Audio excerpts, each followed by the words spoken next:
playing some Legacy BUG Zenith again, and I went 5-0 with this last time. Deck is very fun. We made one minor tweak. We put in some extra Leyline of the Voids. I did not put in the set for some reason.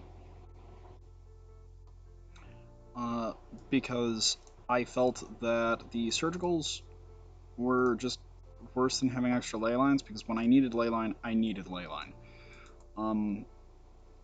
The one other change I've been considering is this guy. But before actually we get any further, I just want to remind everyone of our sponsor that you can find at the right below the video proper. It should be under our TCG player. Reminder, you can also check out our old videos here on Twitch or on YouTube when those are uploaded. And remember, you can follow me at Almost Omniscient on Twitter, where you can hear my rather lukewarm takes on Legacy and non-rotating formats. So I can tell you, yes, Veil of Summer is an unreasonable card. Yes, it makes blue-black real bad in any format it is legal in. It hasn't gotten quite as much in Vintage yet, but I imagine that's only really a matter of time. Which is really kind of disturbing. So the reason I was considering putting a Manglehorn in...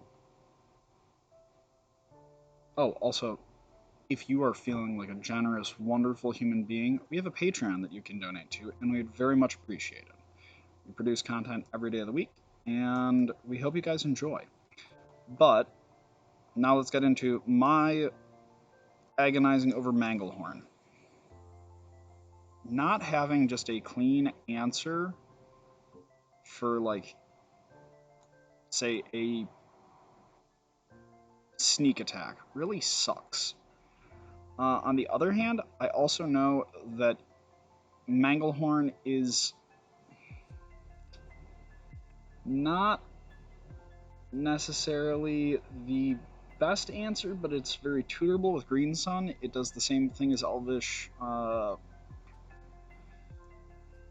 wow. 2-1 Elf Shaman guy who blows up an artifact or enchantment. I understand he is more or less the same thing, but a 2-2? But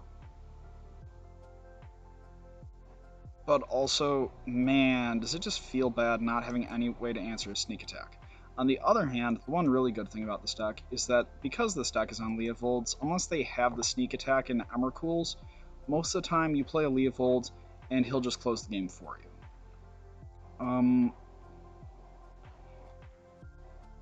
Obviously, we have Meekstone because it is very helpful against decks that are on lots of true names.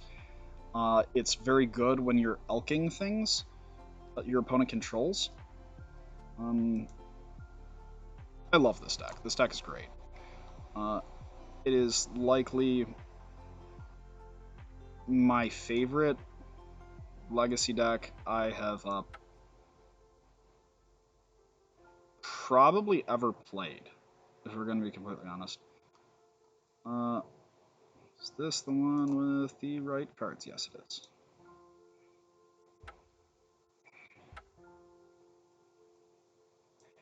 Also, we got this list published, and I feel really good about that.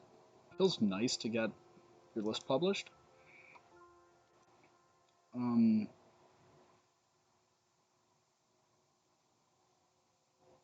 I was just about to say something about Legacy right now.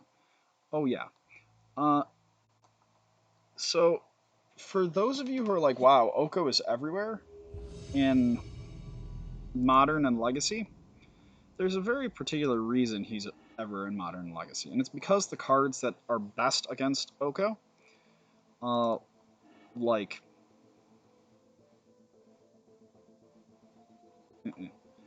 Veil of Summer, suck against that. Cards that are best against Oko are the worst against Veil of Summer.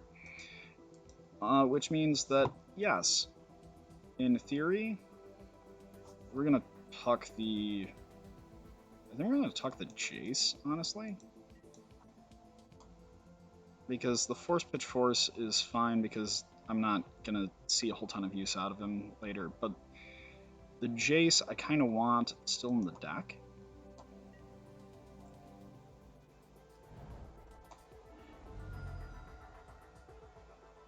We're going to get a snow-covered island and just run out our Astrolabe.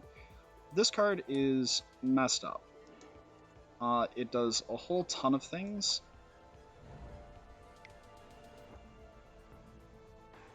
I don't think it's okay for the format, but I think Veil of Summer ends up being a big reason to splash green that otherwise would not be present.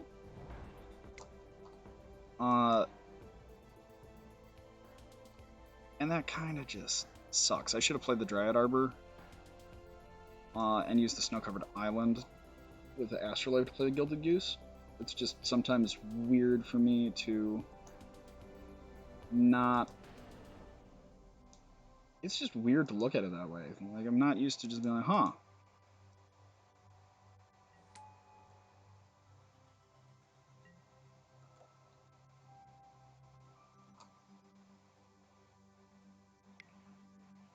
Please just be on Storm. Can they ever just be on Storm?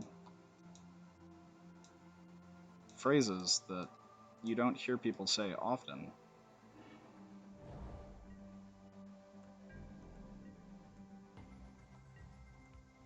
Alright, show me Wasteland. Not a Wasteland.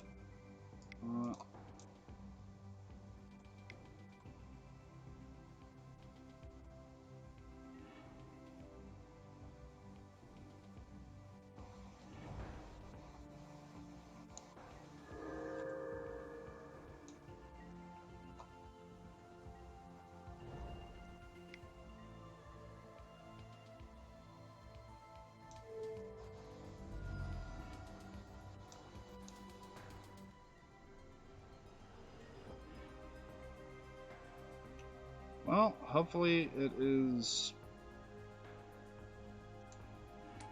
I don't know what I'm hoping for, honestly.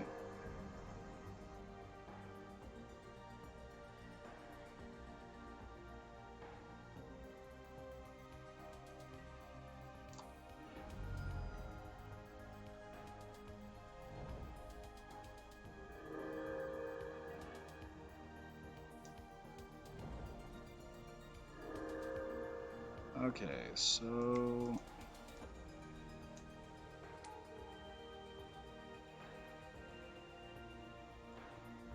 Not having a Green Suns here really bites. Good news is that, I actually don't know what the good news is, actually, at all.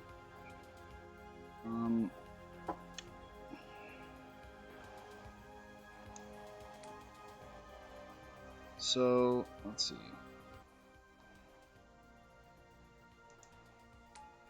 They can sneak attack us now. I think we're kind of more or less boned.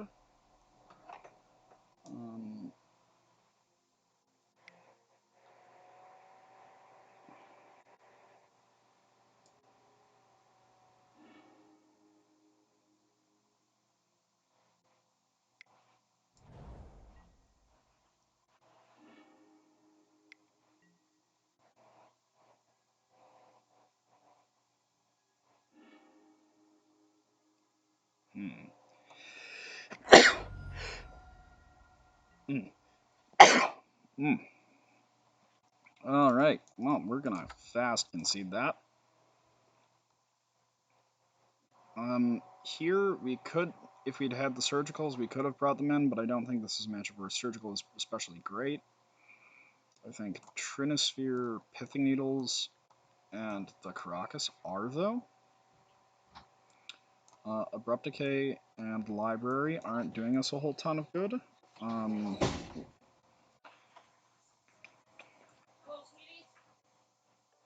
Hi, starting to stream now. Early. You're taking the exam tomorrow? That is the plan. Okay. Yeah, we can figure that out later. Okay, so let's see.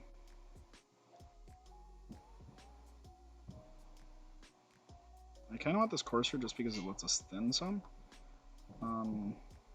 Veil actually is pretty good here because it means that we can Veil of Summer when they go to counter our Forcible. And we just kind of get a big blowout off of that. Because Veil of Summer is a completely questionable card.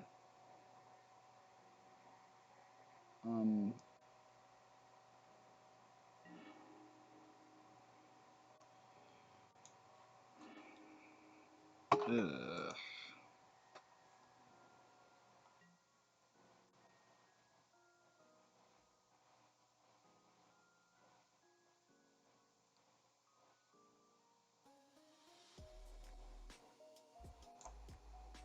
So we have a turn 2 Trinisphere, and that's pretty good in this matchup.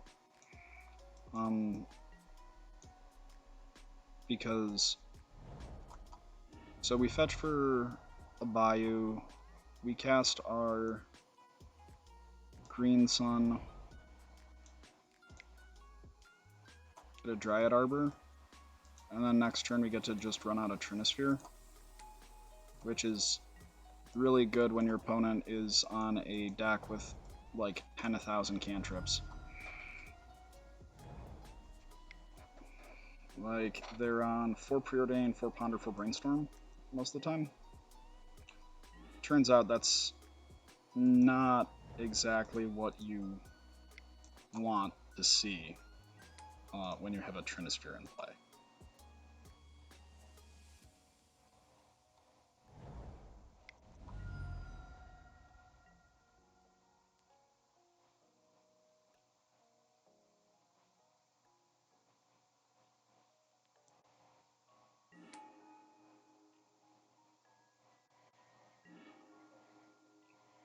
Man, this one's gonna feel pretty good.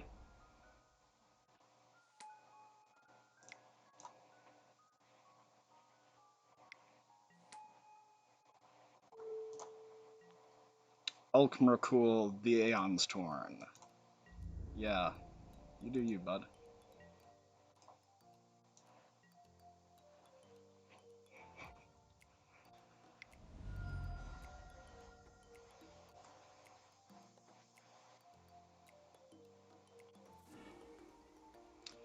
Yeah, the world would be a much better place if Show and Tell could put walkers into play, because it would really punish decks like that. Like, so much so.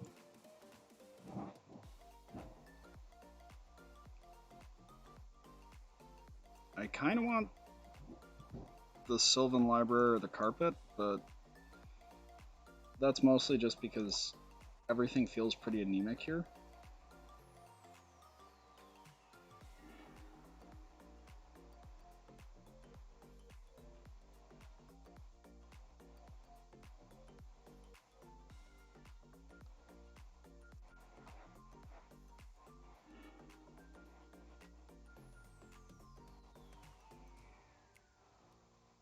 Huh.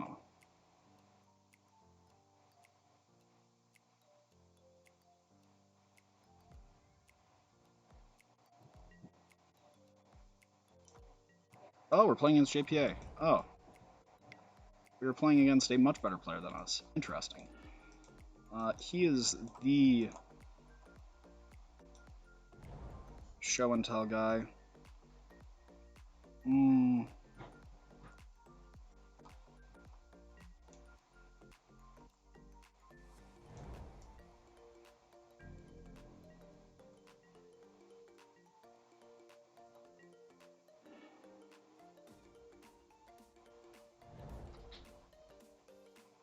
I think I kind of wanted another green source there.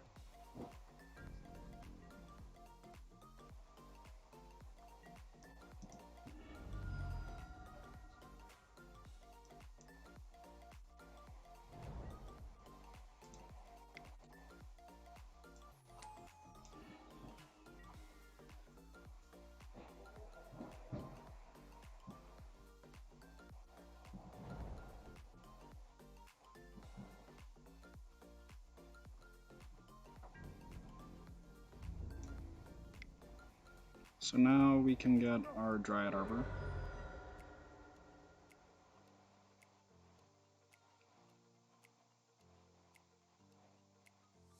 Or we can wait a turn and go for Leovold, but I think...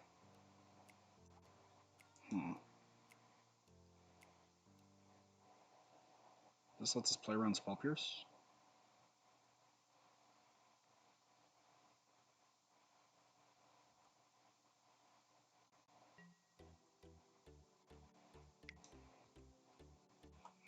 But yeah, this is why this card is screwed up, is because, like, look at this. This is arguably, like, the best show and tell player in the world, and he is running Trop, very likely exclusively for Veil.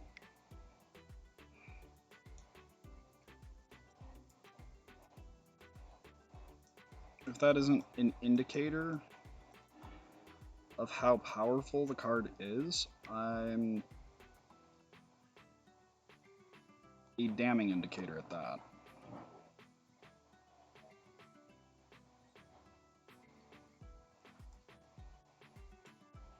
So he has a bunch of cards he wants to put away. It's tempting to brainstorm here, actually.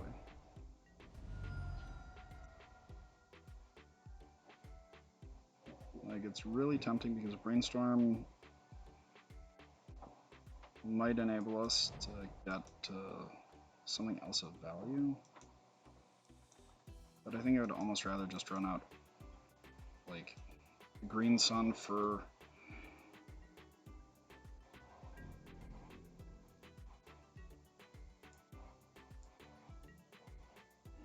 Leo.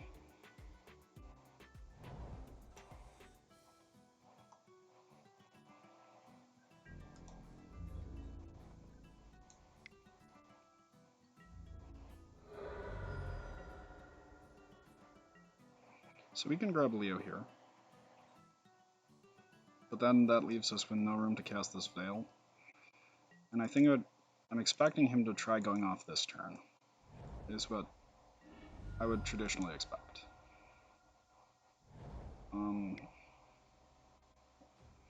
The next turn, we can get out Leovold and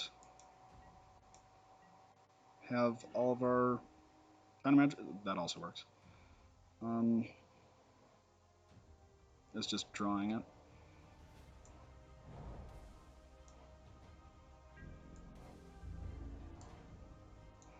But I'm probably actually going to Green Suns for it first, because I would kind of want to keep some more just things.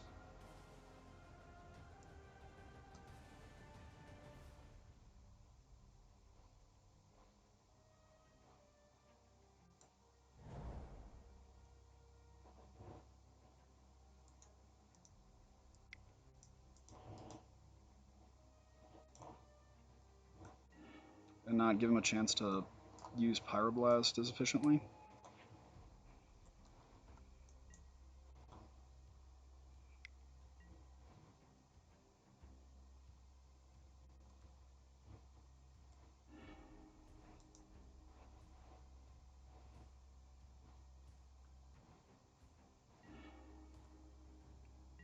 I think that's okay. Because next turn, we still get to play our other Leovold.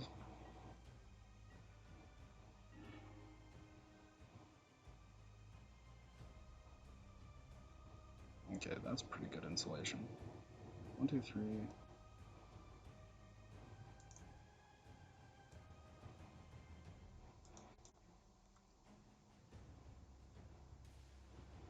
Like, Leovold is such a ridiculous card in, like, matchups like this. Plus, if he, we can end up running out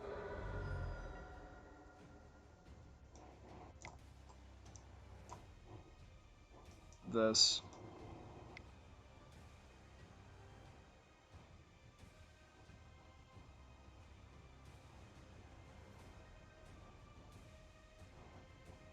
Huh. Okay, so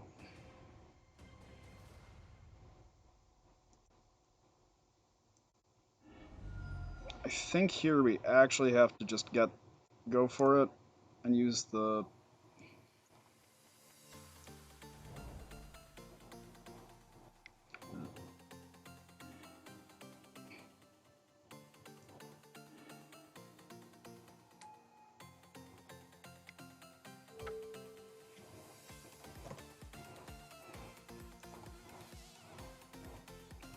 Oh, yeah, it's sneak attack.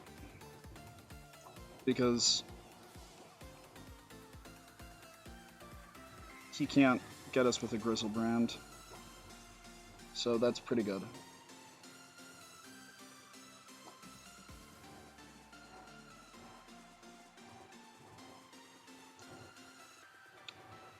Nice. We beat Sneak. Feel pretty good about that. Feel actually incredibly good about that, given the caliber of player we were playing against. Yeah, I'm very happy with this. We can turn down the music just a little.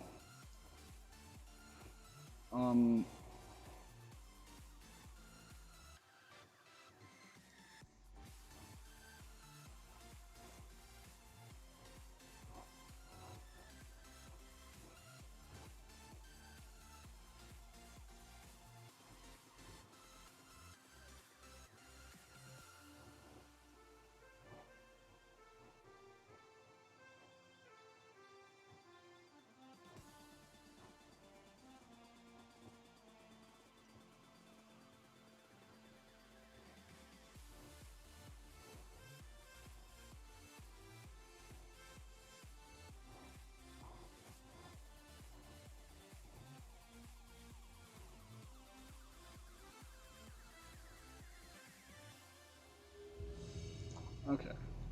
Let's see what this next match is.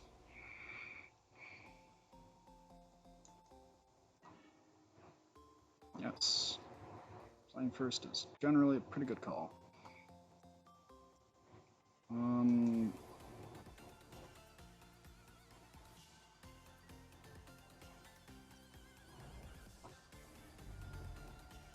So let's get a snow cover, or no, we can't get a snow cover. We have to just get a drop.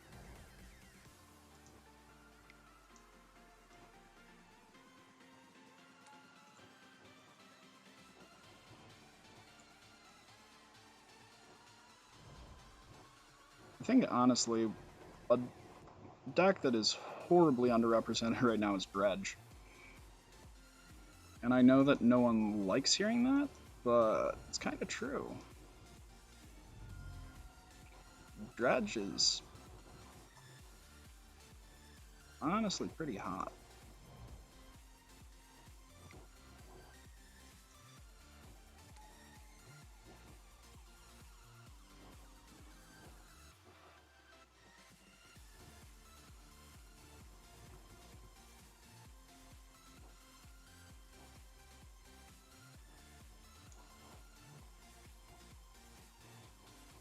Yeah, we have to do that if we want to be able to get like our Leovold next turn.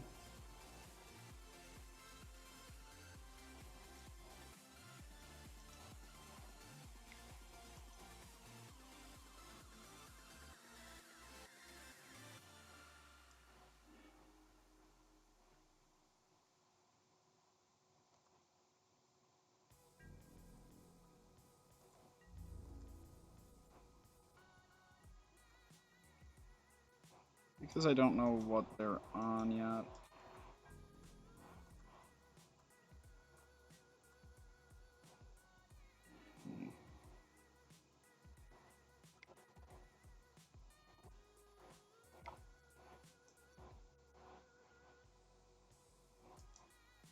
I'm expecting like just 4-color snow. Yeah, that's cool.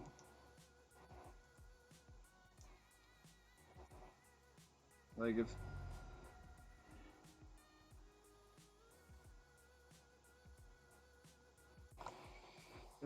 they used a force of negation for that. Huh. I'm okay with that, because if they like run out of walker or something, we can use this force on it. And even if they countered at that point, we can run out the questing beast, and chances are just kill whatever they're playing. And that's pretty alright.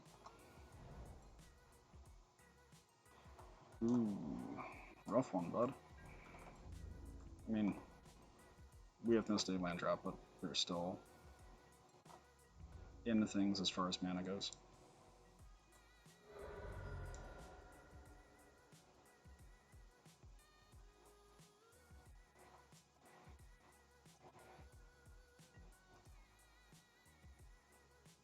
Land?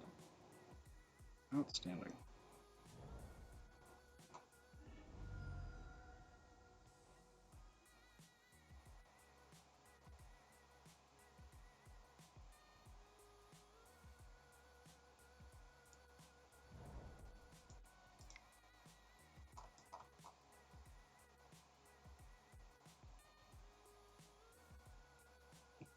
Yeah, this is the one that you probably want to counter now, if you have the ability to.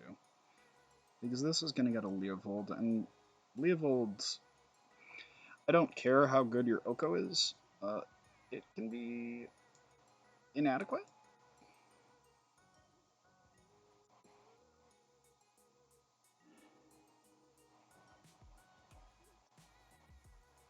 Leovold.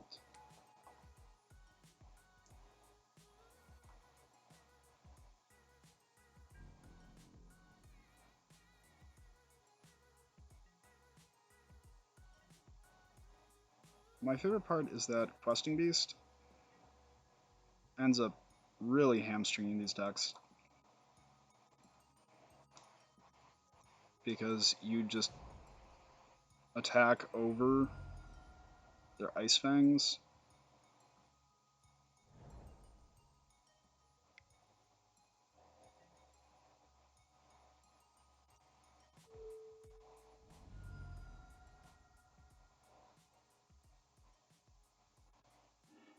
Yeah, that one's less bueno.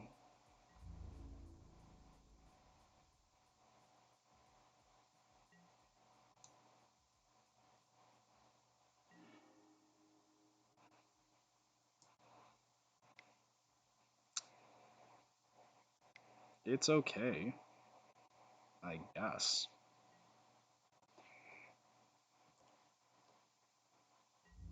Man, Leovold is such a screwed up card when you actually start playing with it. Like, the more hours I get behind a Leovold deck, the more I'm like, wow, this card has so many fucking words on it.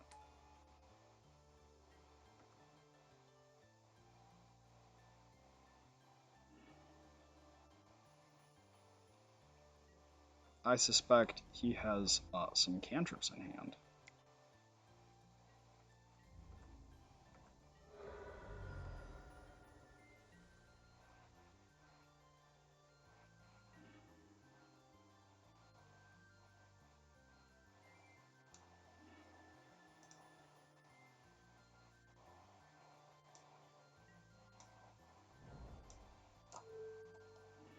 In case they have a Daze.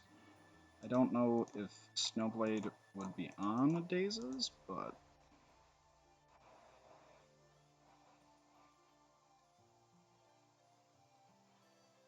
this feels like a very hard sell for them to deal with.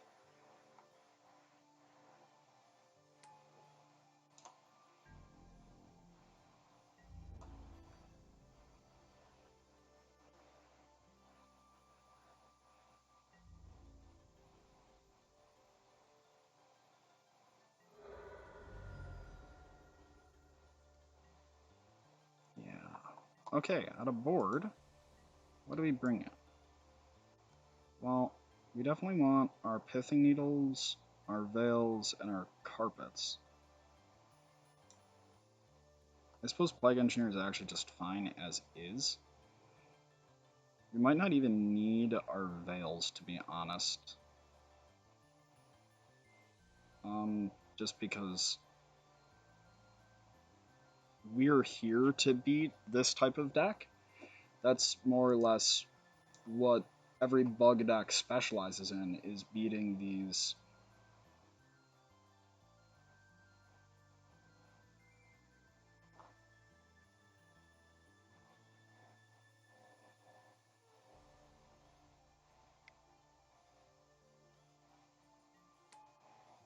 Okay, so do you hit the Questing Beast?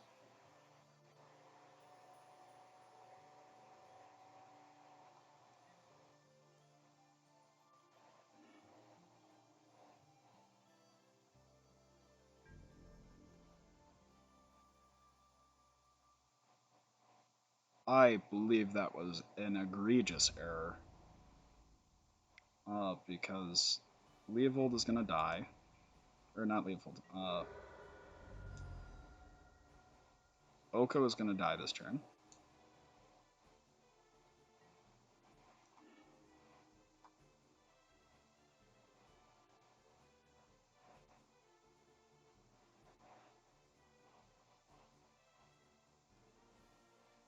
If I keep this in hand,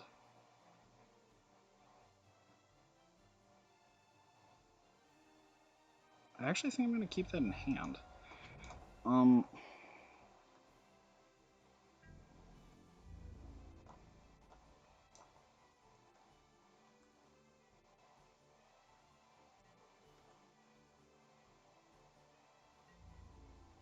Because we can get an extra card, and we sooner get up to being able to do some brainstorming for relevant numbers. I can't believe the nice Okos are on here now. What the hell?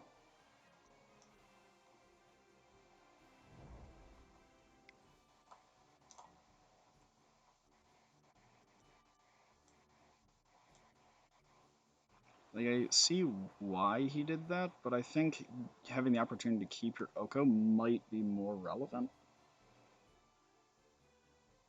That is distinctly my opinion and could be wildly off base. But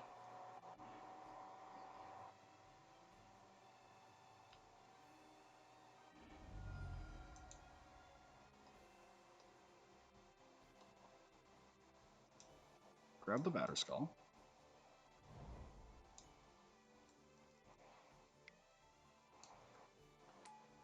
Ooh, good call. Never mind.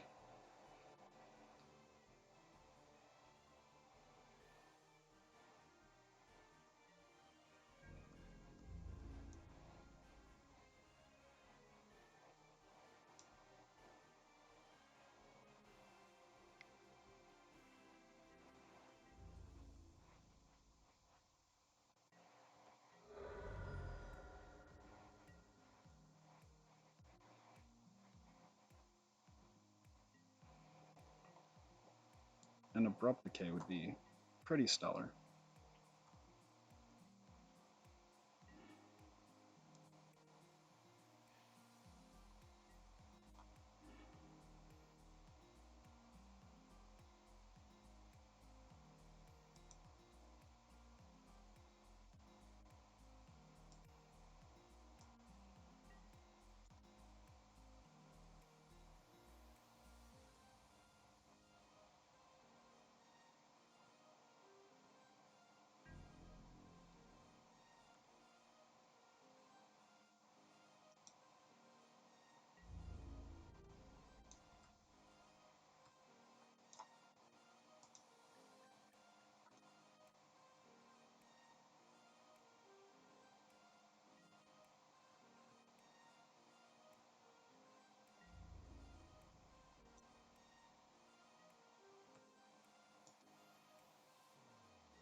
So the reason I'm doing that is because now, if he runs the Batterskull out, he can't actually equip it to one of the Ice-Fangs, which was probably his play, was and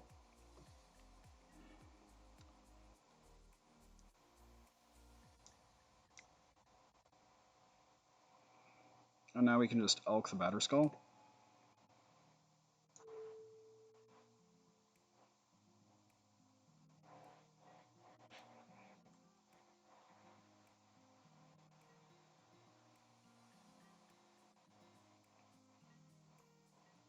And even if he sends the Ice-Fangs at our Oko,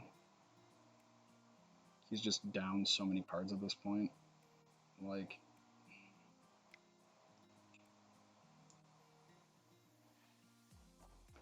it's very rough. And this is the kind of thing I like about Oko, is that this type of gameplay, blue-green axe stacks, really... It's been a while since a blue-green deck existed in Legacy as anything other than kinda lame and bad.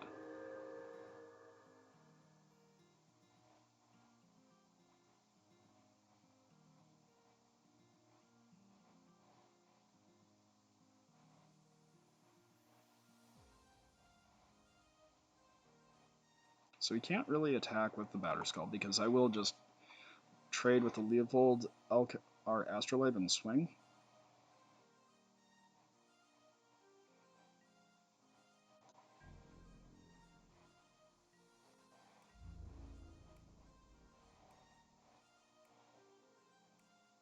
But I think he needs to be putting some pressure on Oko.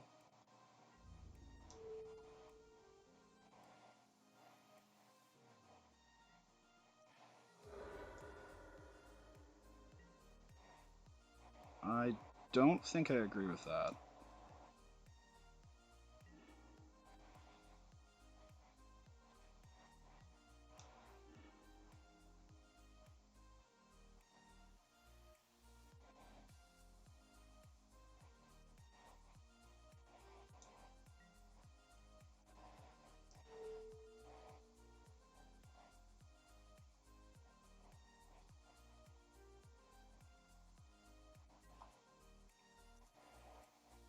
Forcing the block here seems really... seems like it kinda hurts.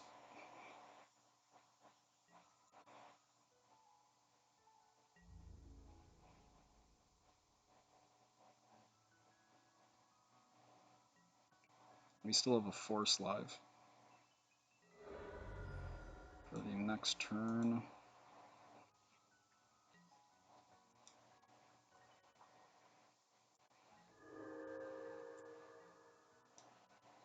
Yeah, I'm feeling very good about how this game is going.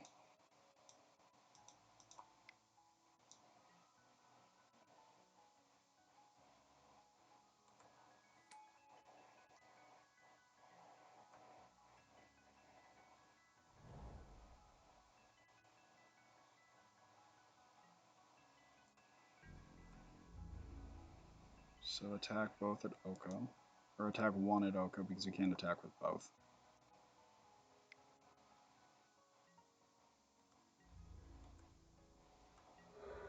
Curious?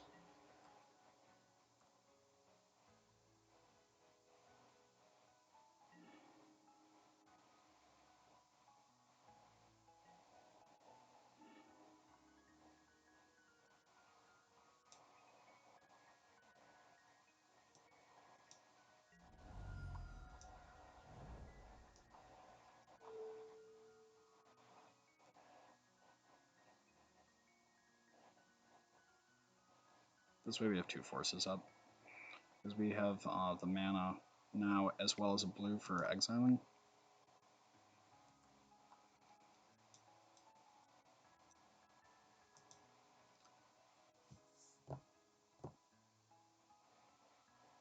Yeah, they made just a really big punt there. At least I think they did. Who knows? They may have been, like, super duper outplayed.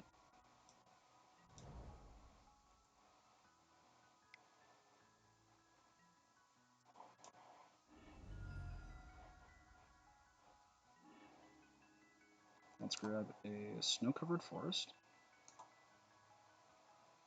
Man, different snow-covered forest is gonna ruin my day.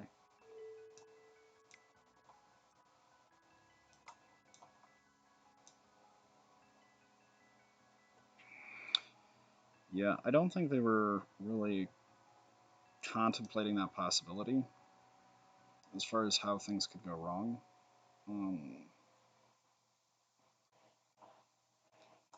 So carpet. Trinosphere might not be the best just because, like, we already have so much. We're on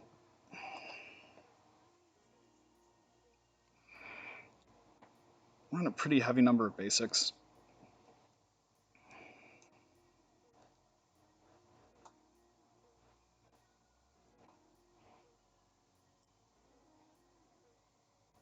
Honestly, I don't know if we need all of our Veils.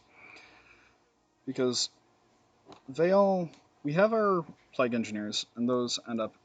These are the 6 cards I would consider... Well, oh, shit. We have a bunch of cards to consider ban. We have 8 cards, potentially? I don't think we want all of them. I think that having the Carpet of Flowers is just better than having Astrolabe, because they have a ton of islands. Due to the inclusion of... Wow, this is bad. Due to the inclusion of more color-intensive threats, Stoneblade has sort of made itself vulnerable to Wasteland. I don't think we need an extra Plague Engineer.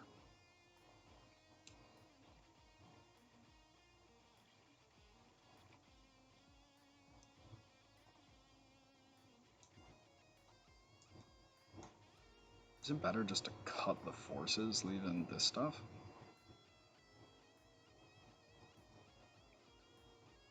Going second, I think I would rather just have those. So I'll put a Courser, because that is a pretty... It's normally a pretty easy trim, is a Courser, just because if we're bringing in more green cards, we don't want to lower our blue density too much.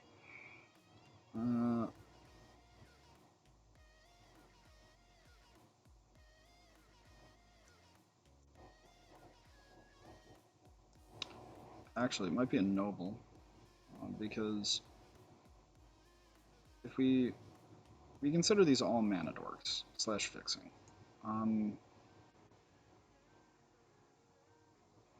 It's hard for me to gauge which is better, per se. I think it's probably the Noble that I want, just because it makes our Questing Beast a much better clock. Yeah, we'll just run it like this.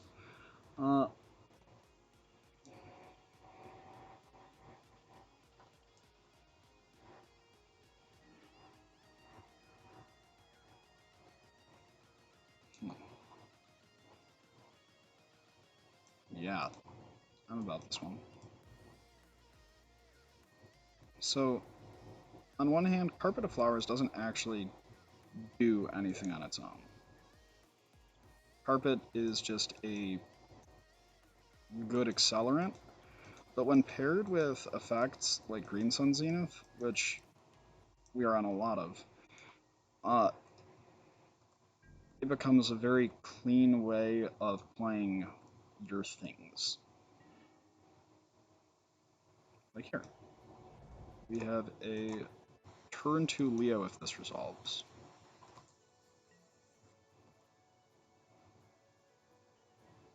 No, I'm not going to use it there.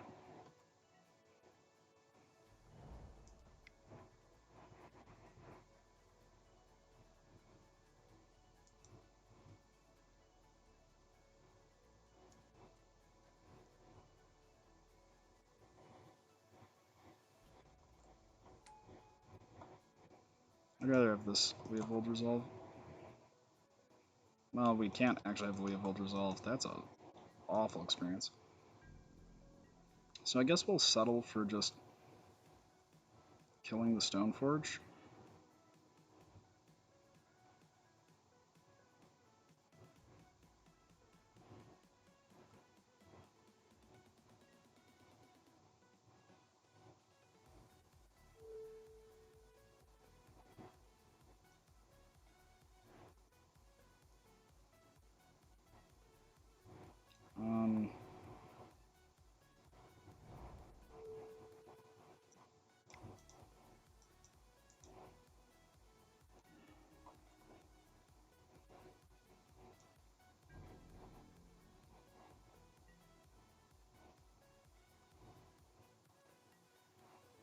We're not actually going to use it either.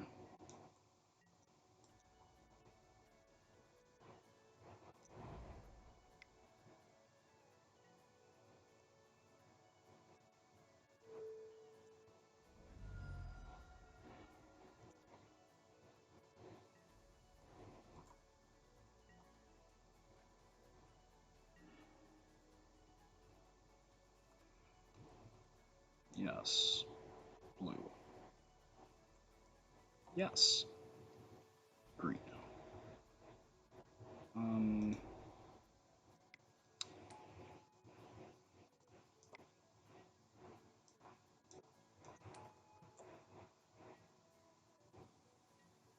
I feel like we're in a pretty good spot here.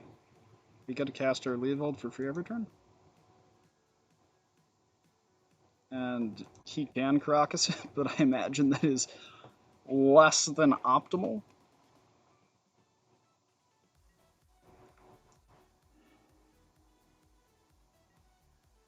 Sure.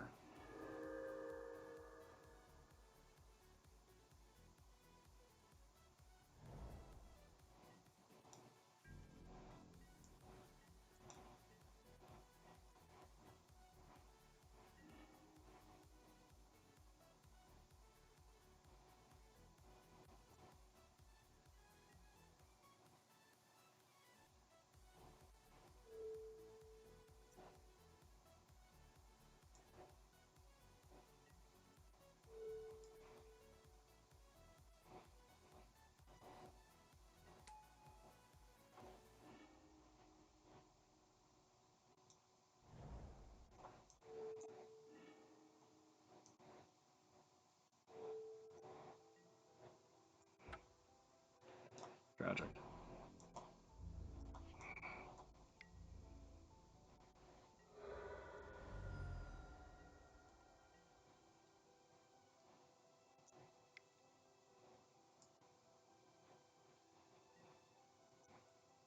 I wish we had a Ramanap Excavator in the stock, honestly.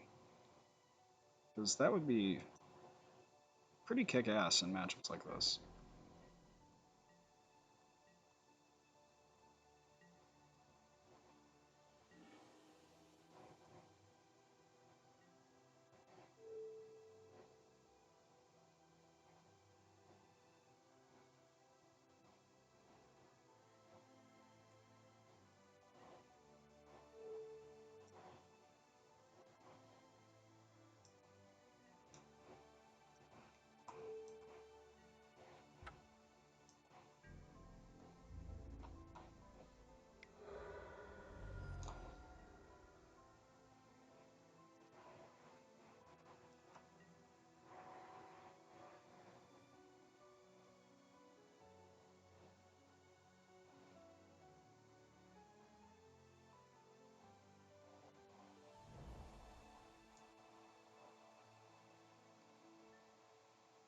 We can draw a pretty hefty number of cards this coming turn with this library.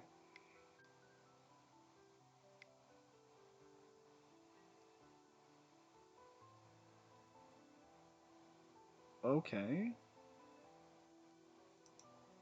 Good call.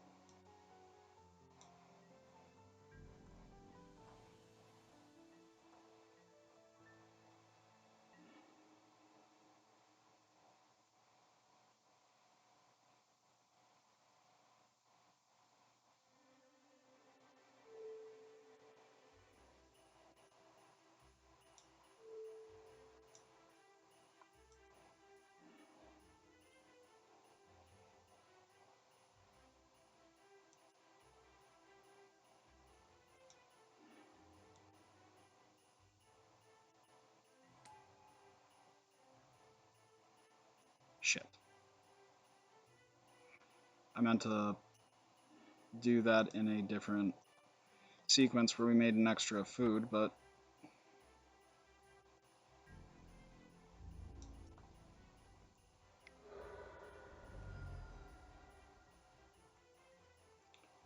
yeah, that was just dumb. Okay, well, we've made the big punt for today.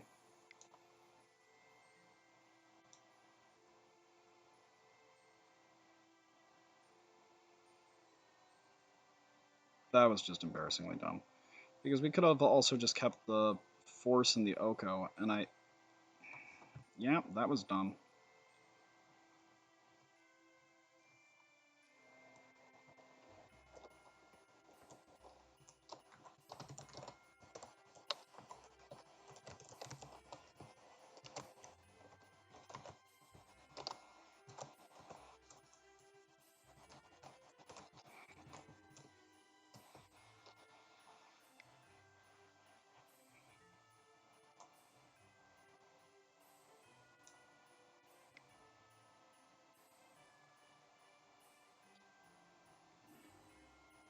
Okay.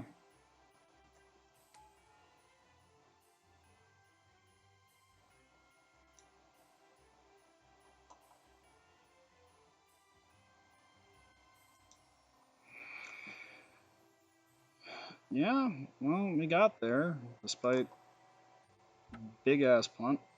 Um,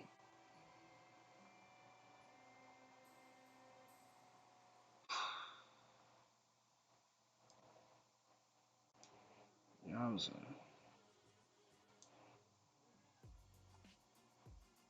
Alright.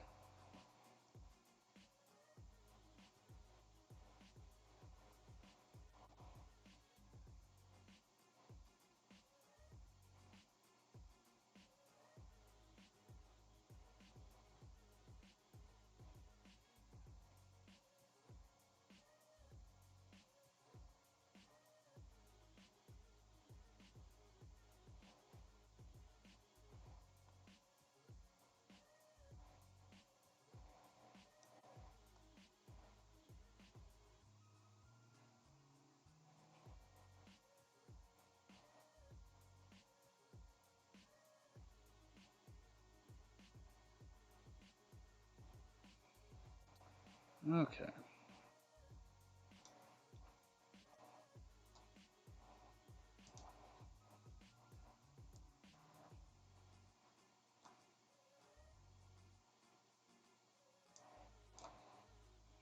Well, let's see if we can play against preferably something like what we just played against, where we are just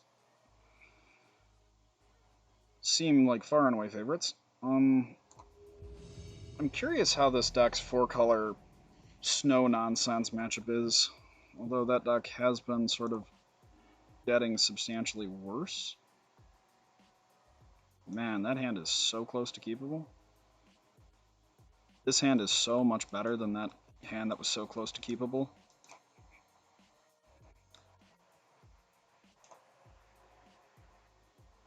Uh,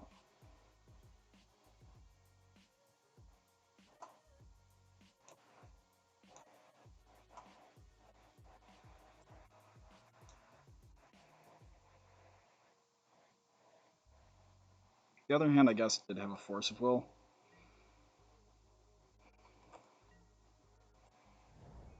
So there's that.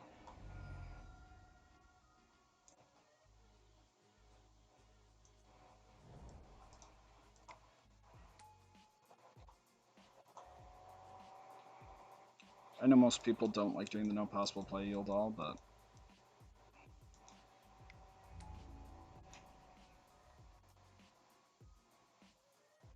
burn?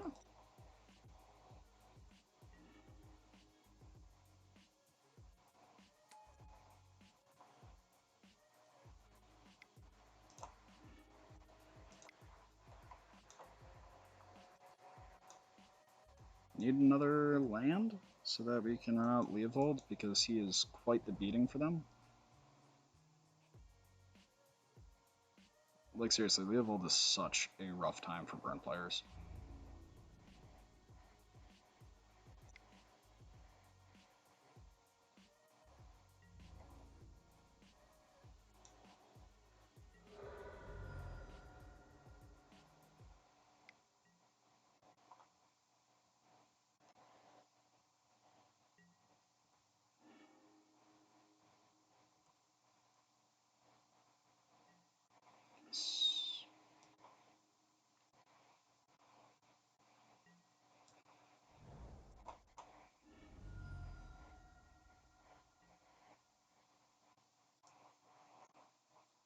Snow-covered swamp.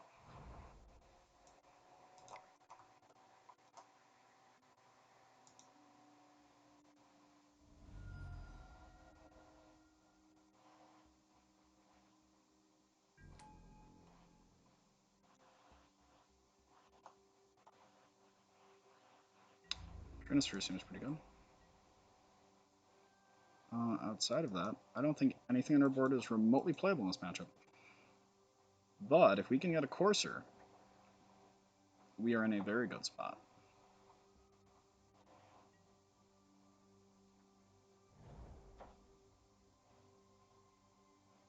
Here's where Eidolon starts working against them.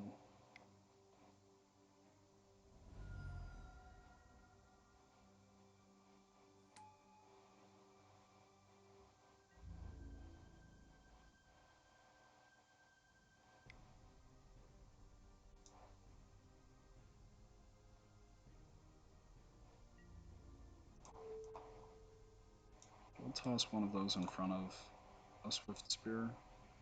I don't feel like losing the Goose just because it ends up... Ow, that's gonna hurt.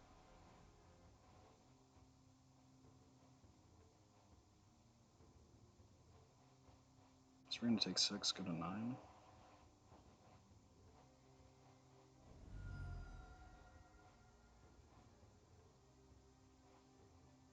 What we want is another basic land. Like, that's it. If we can get... Yes.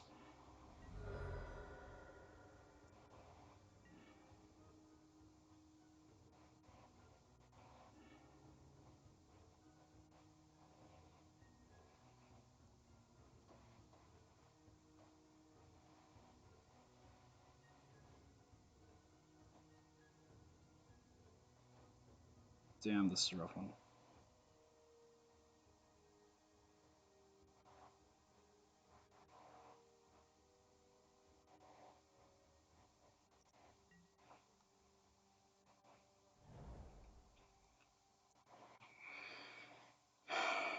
So...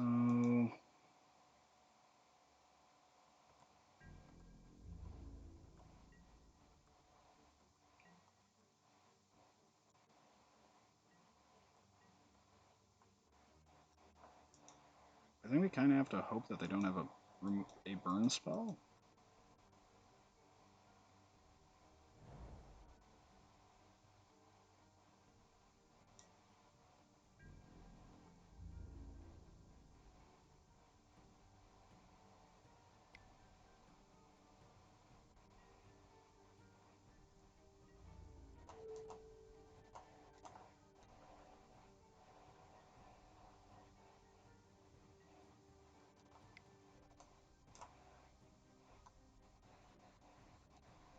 Like, if they have an exactly price for Fire Blaster, effectively anything, we just lose here.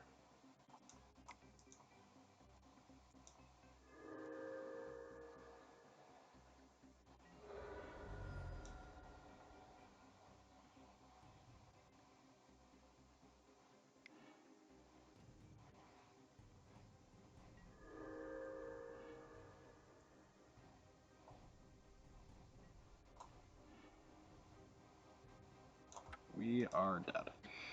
Okay. Burn, honestly, is probably a really good choice right now. Trinisphere definitely is pretty okay.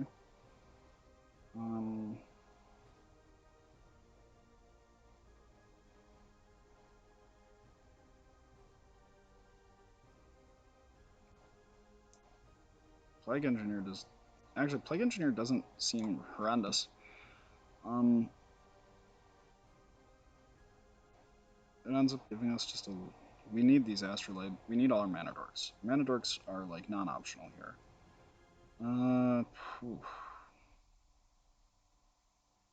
I think a lot of our deck is already so good against them. Actually, it's probably Tireless Track, not Courser, Tireless Tracker. So much of our deck is very well positioned against Burn.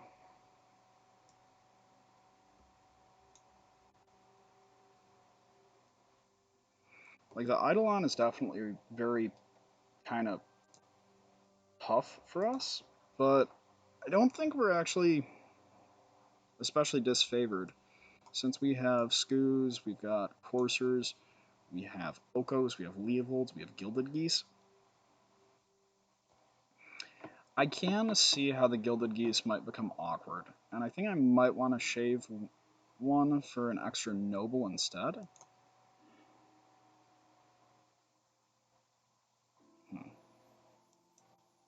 We can't ramp on turn 1, but we do have... no.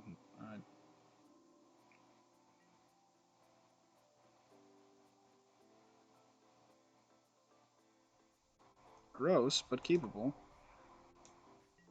Oh, I should have gone for Wasteland instead.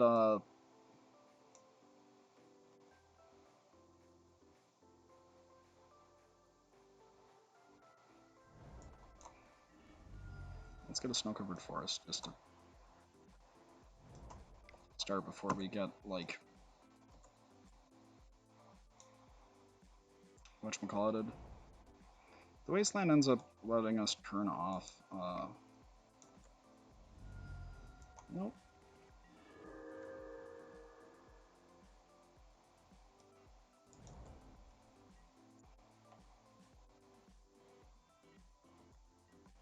I think I'm gonna run out the Trinosphere before doing anything else.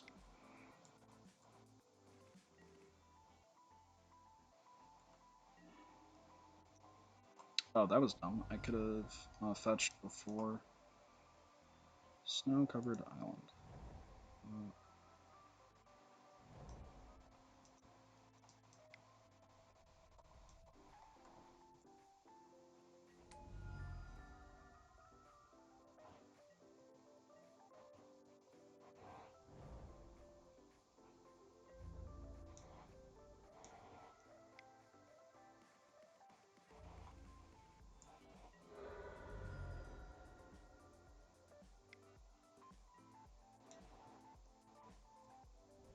That one is not fun.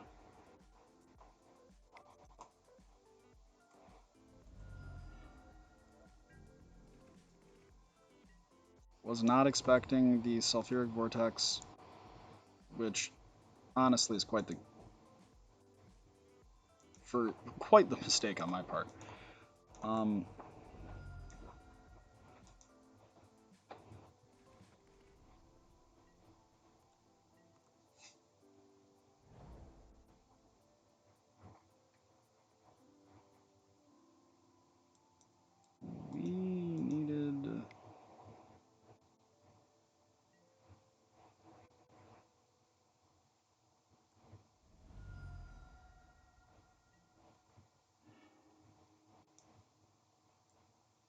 We needed something way better than what we ended up drawing.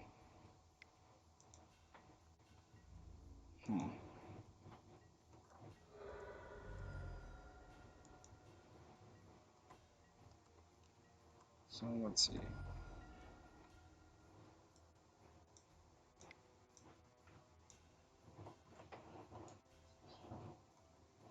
If we end up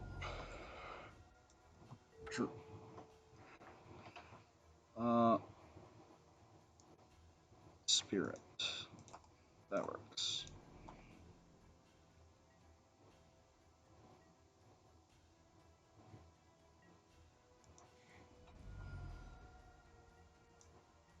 We have an out in the form of nothing.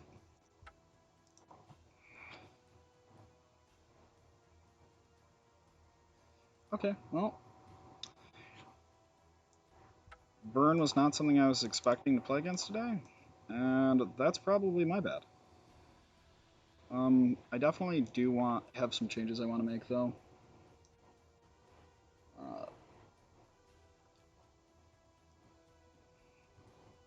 Like, I definitely want another Noble, because the first game having another Noble for the extra mana would have actually been very relevant.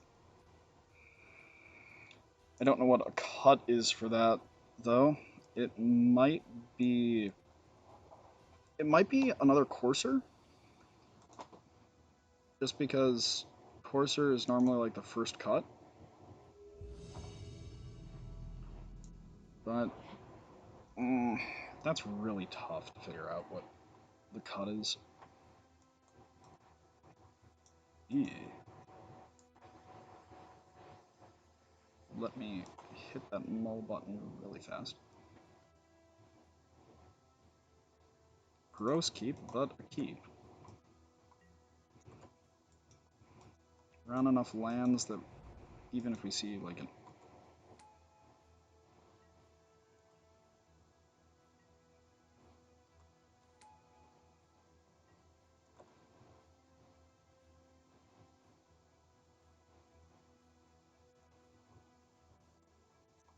Okay.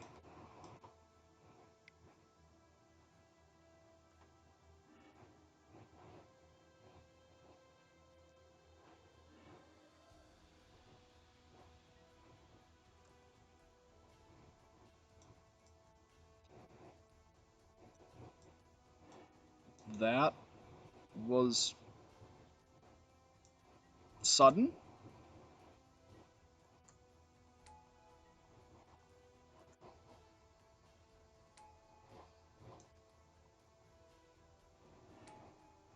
Man, I hate playing against Tez.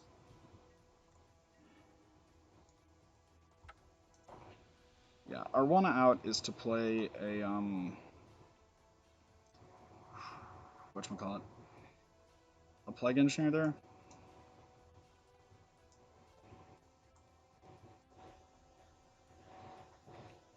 As you may be aware, we did not have the plague engineer there. Stunning revelation as it may be. Library, a little slow. Questing beast, not exactly the target we want. Yeah. So let's just run it like this and pray to God we do not die on turn 1. Because, yeah. Good old Tez. Can't lose to Plague Engineer if they can't play Plague Engineer on time. Hey, anybody who's just tuning in, we are currently 2-1 with BUG Zenith. This is our first of 2 leagues for the day. And then, not sure, but for right now, we're having a very good time. We beat Sneak. We then lost... Sorry, we beat Sneak and we beat Bant Stoneblade, and then we lost to Burn because we sure did get our bird bolted, which is not normally something that you see anymore, people bolting the birds, in Legacy at least, because most of the time you snowball so fast, and Deathrite isn't exactly legal anymore.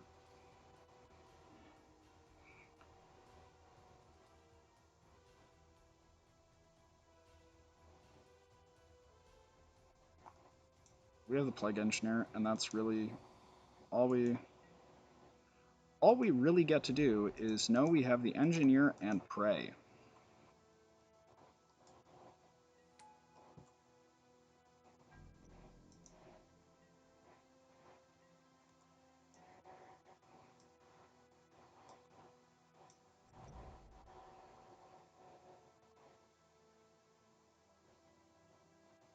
Let's see if they have one of the hands that's a startup hand, or if they just have a hand that's a kill you hand. Tez normally like has... Okay, so it's a slow hand. Tez has like 2 speeds, which are you are automatically dead, and we may be here for like an additional 2 minutes.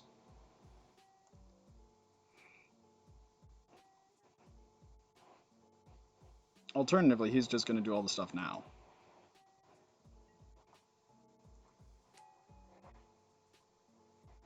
He's going to do the stuff now. Mm.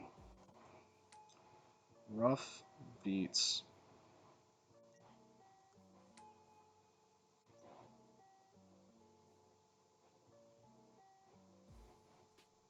Yeah, but how do you cast and empty the worms?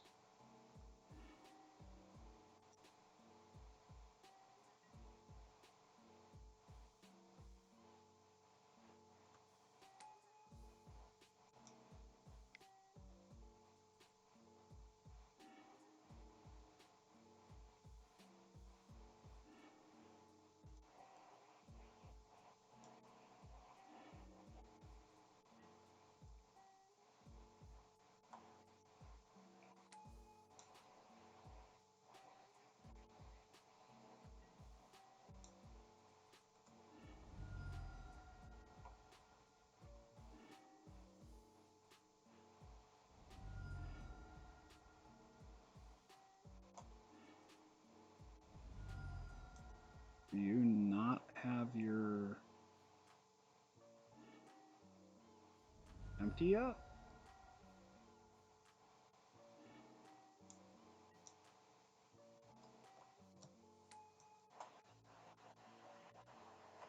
Man, I hate playing against Tez.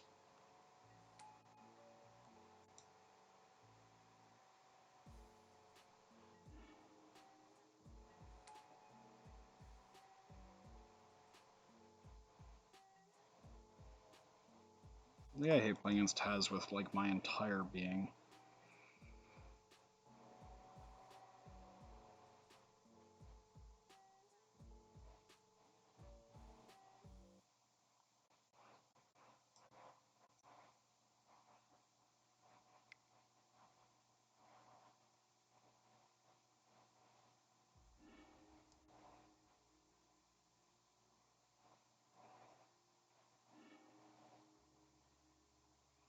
Yep.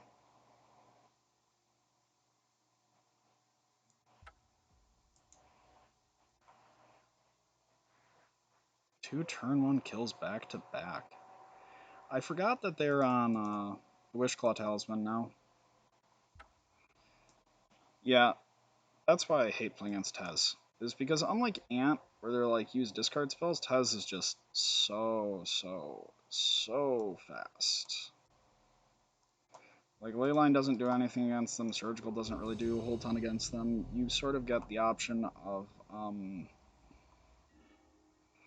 well, you don't really actually get a whole ton of options. You either most of the time steamroll them or you die. If you're on a Daze deck, you still just sort of go for it, and you steamroll them or you die. There's not a whole ton of middle ground.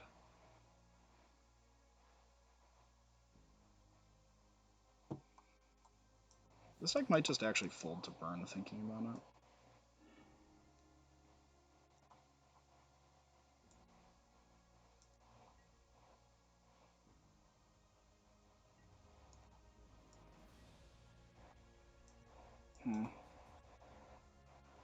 I don't like that as a line is to just die when your opponent is on burn, but it might be correct.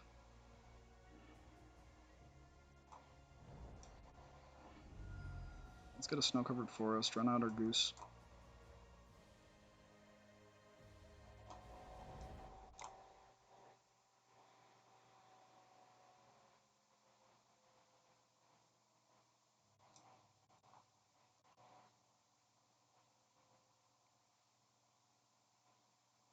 Is this for a noble? It probably wouldn't actually be much better.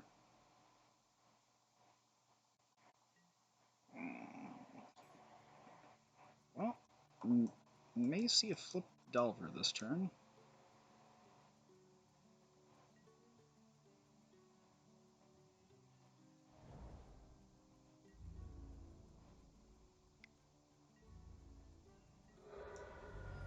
Give me a non-wastelandable land.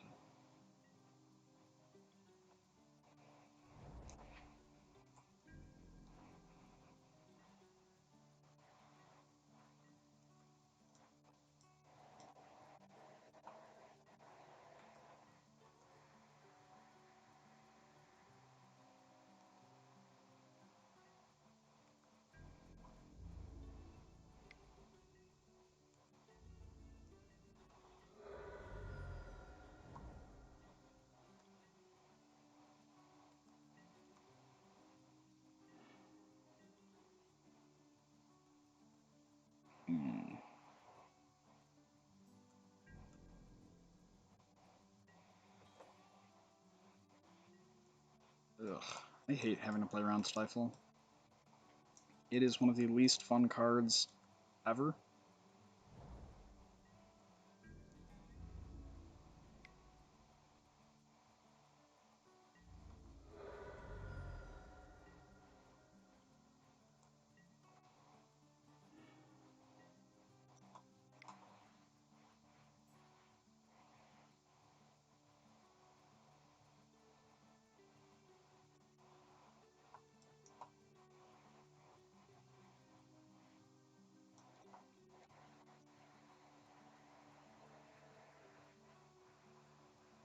Man, the like super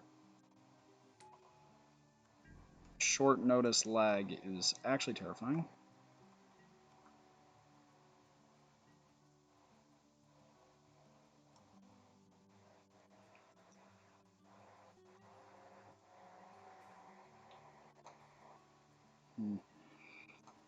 Okay.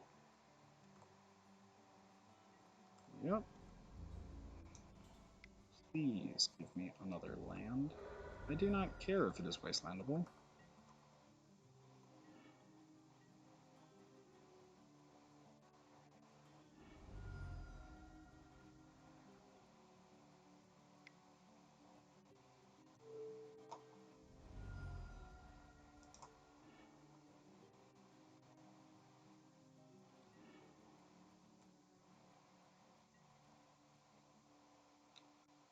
We get our snow-covered island.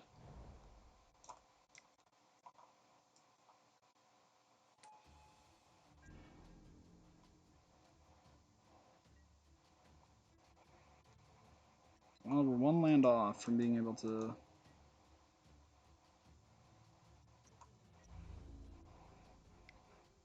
actually start doing things.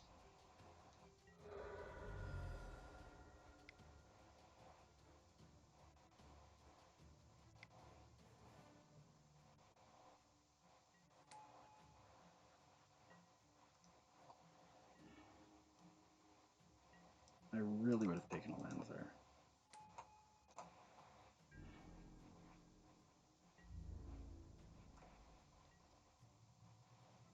Man, that is like the worst deck I could have gotten. Just bar none. Well, okay, not bar none, but it's pretty bad. So what do we want out of our sideboard? We definitely want our carpets. Plague Engineer is pretty good. Trinisphere is also pretty good. Veil is okay.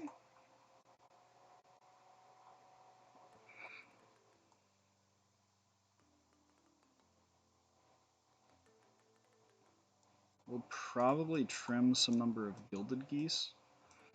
The reason is that Noble ends up not requiring us to do any mana input of our own.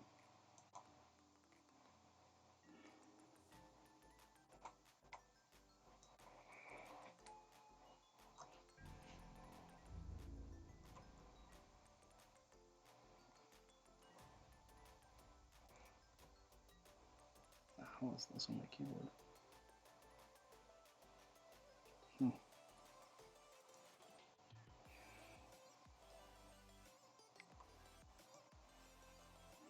Yikes.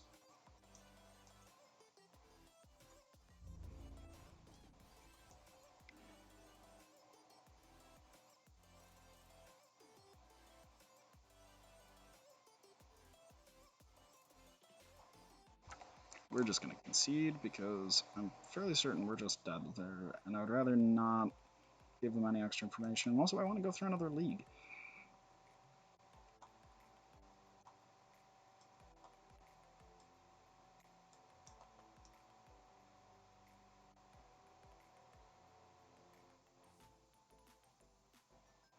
Plague Engineer is a must. Transfer is also pretty okay.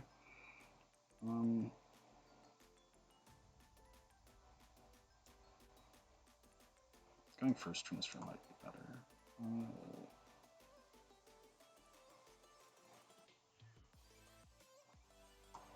Chase is pretty awkward, actually.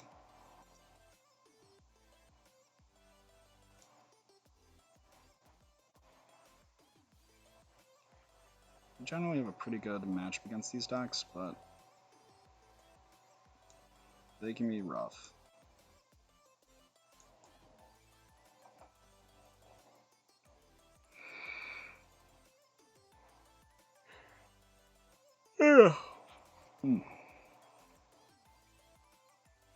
Yeah, more nobles is definitely my first thought. Instead of a courser, an extra noble, and instead of another goose, another noble. Just because, man, does it suck when you need, like, just not a flyer who only produces mana when you have the specific food to use.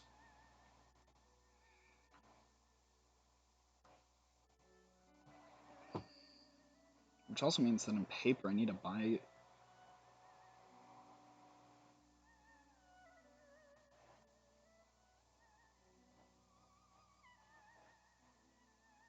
I need to get nobles in paper?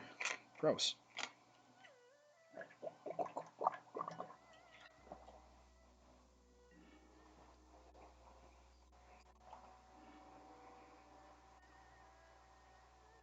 Fast Mall.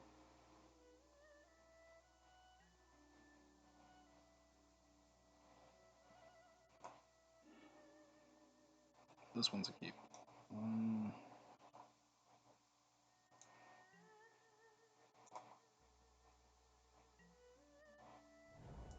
We got our snow-covered forest here.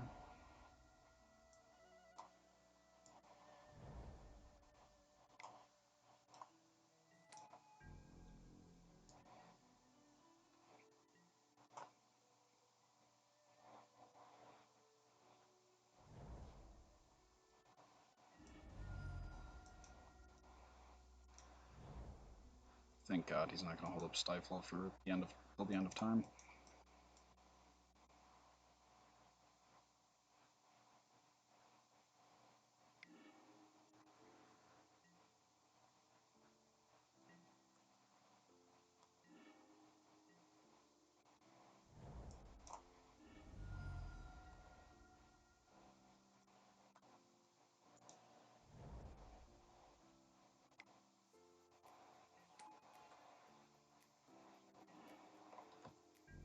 And we have Abrupt Decay.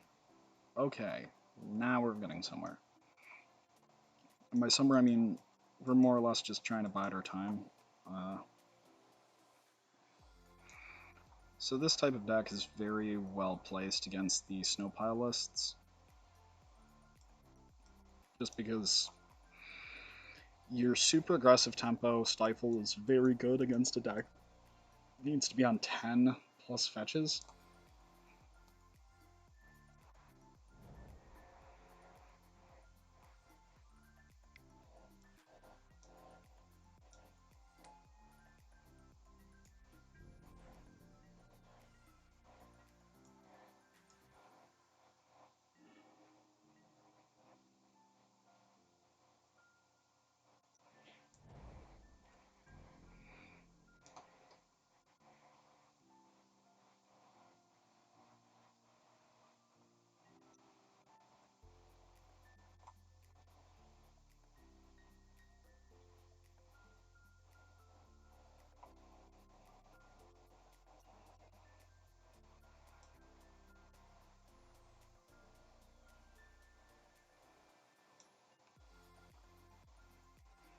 Good news is this is a match where Questing Beast is actually kind of insane, because Questing Beast prevents damage can't be prevented.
different. Wasn't expecting to be able to do that.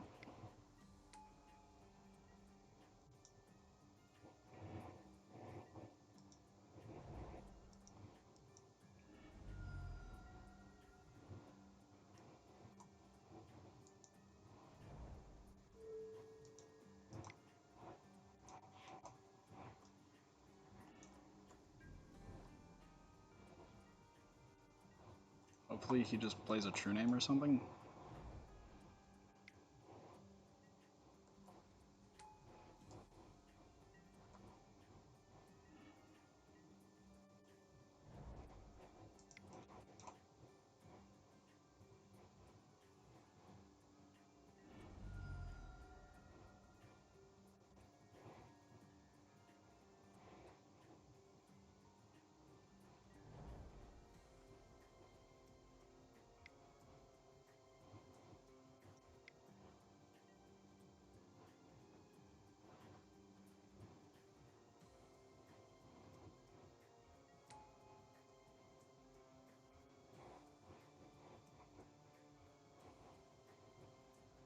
Double days or the force is actually the question I have.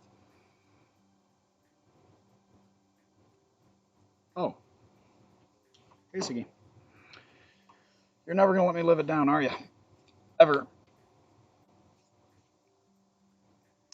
Ever. I will move my microphone a little bit closer to my face and hope that works.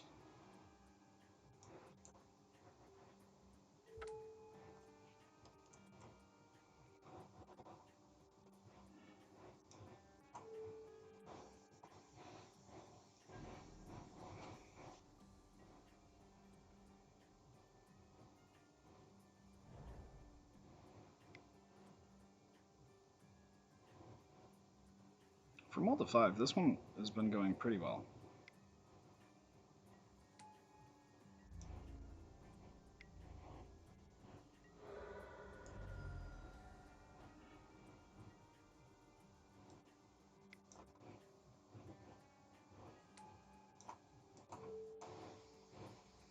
I would greatly prefer you not draw cards.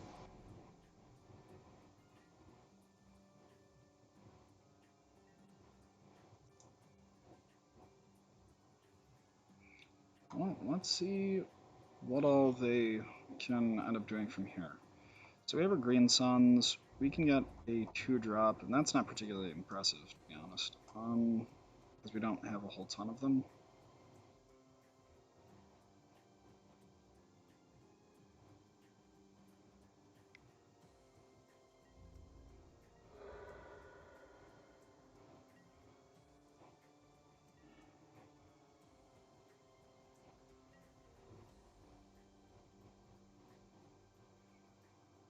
On the other hand, actually, wait, we can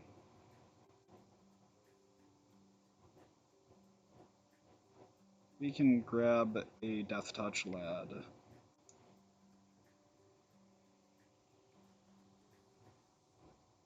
And hope it's good enough.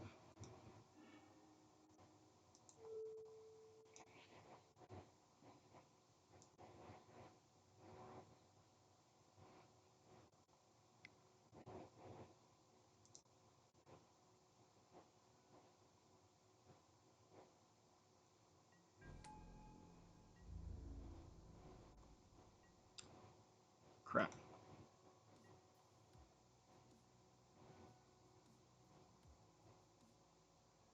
That really stinks.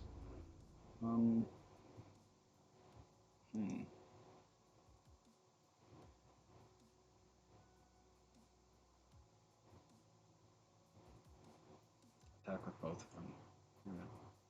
It cannot pan out poorly.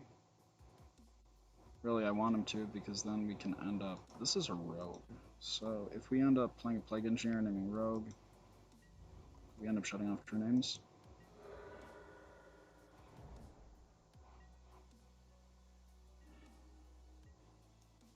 A little bit late.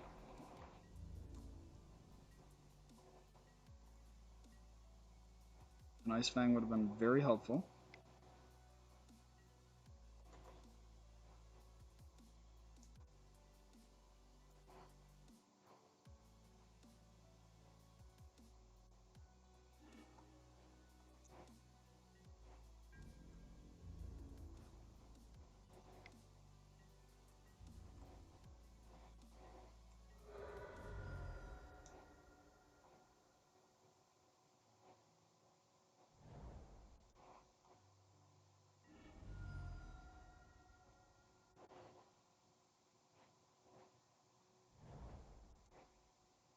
Not the true name. It is the true name. Uh-oh.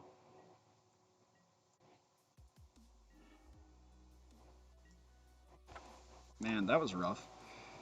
Okay, well, moles to 5 do not help. So we're going to make some minor tweaks. Just because certain things definitely ended up showing up to be a problem.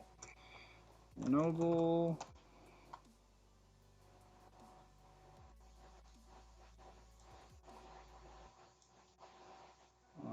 I definitely can see why Noble Hierarch is potentially better than Gilded Goose.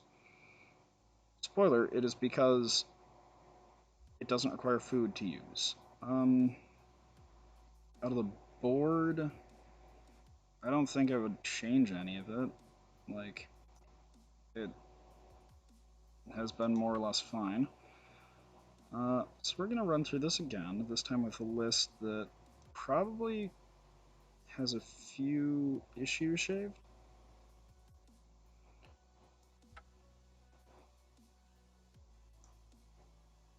So difference is we cut a Courser and we cut a Gilded Goose for 2 extra Noble Hierarchs.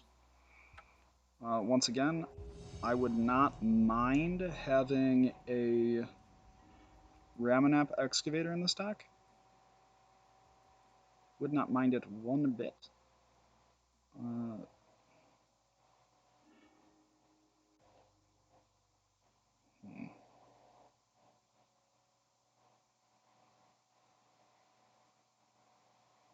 And sometimes I wish this Underground Sea were just a trop.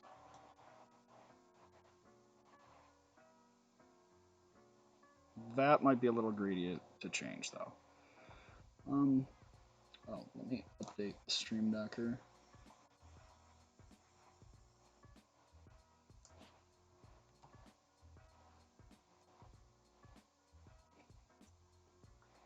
Oops. One Gilded Goose and one Courser Preface.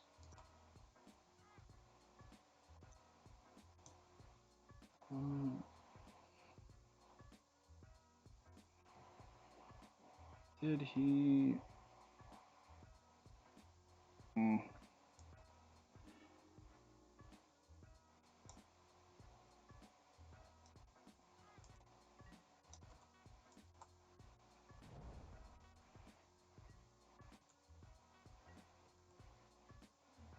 So that's either a really good or a really bad sign.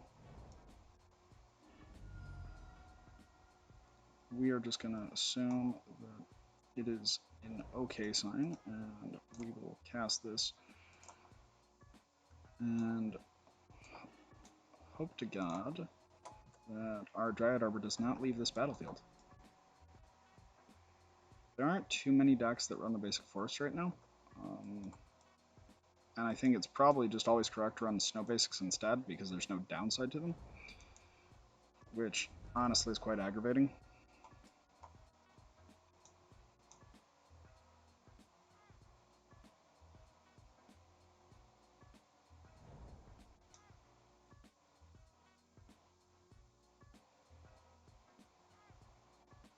Lands? Well, the good news is, if they are playing lands, we have 4 Leyline of the Voids, as well as Pithing Needle and Trinosphere to really mess them up.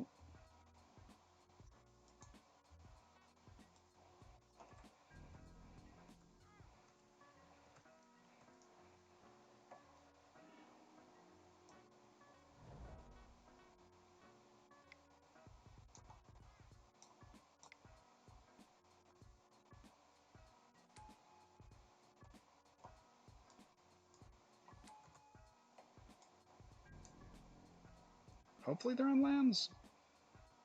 The other decks that are on Taiga, I would much rather not playing against. Like, Elves?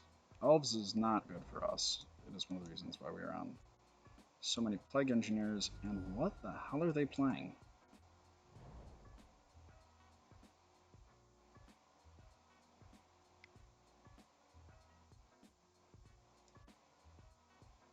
Okay, they're on lands.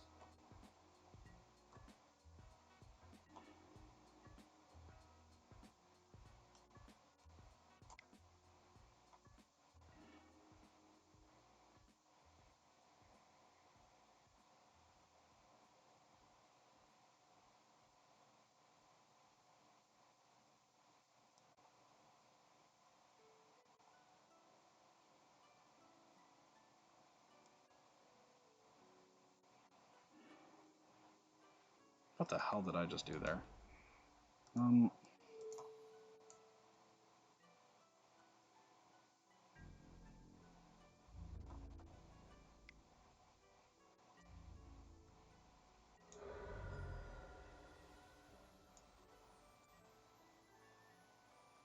Well, I guess that also means that we have protection from Merit Lage. It is okay, but probably...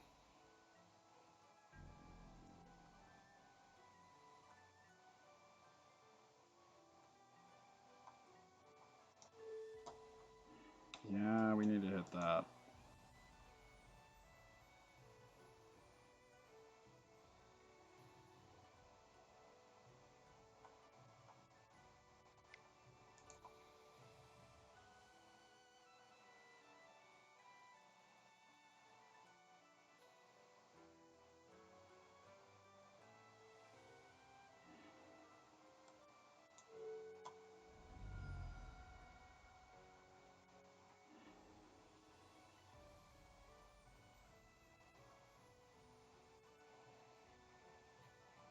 That might have been a little too cheeky, trying to get the Thespian stage to make a copy.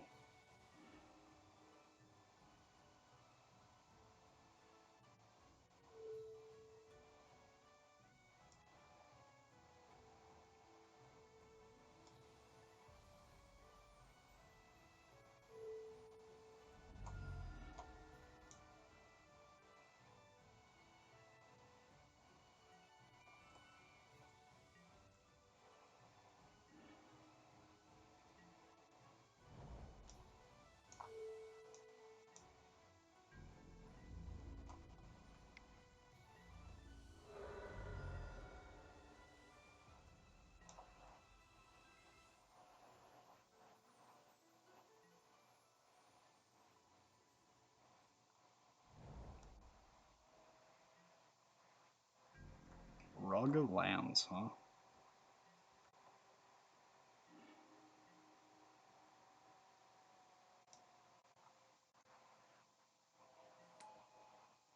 I also should have fetched there. Just so that my top card was something that wasn't guaranteed to not be that.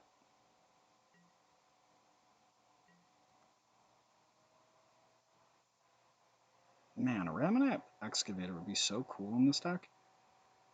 Like, being able to grab a back, like,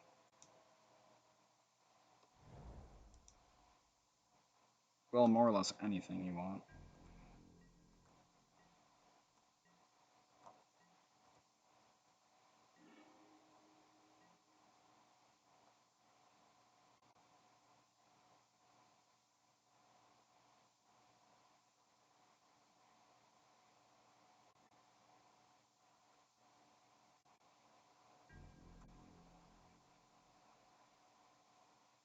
So, he can't kill us with a Merit Lage here.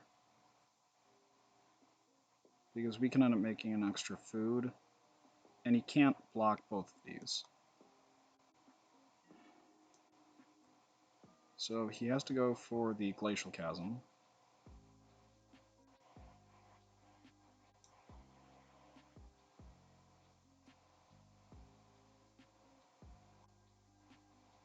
Are they still on Glacial Chasm?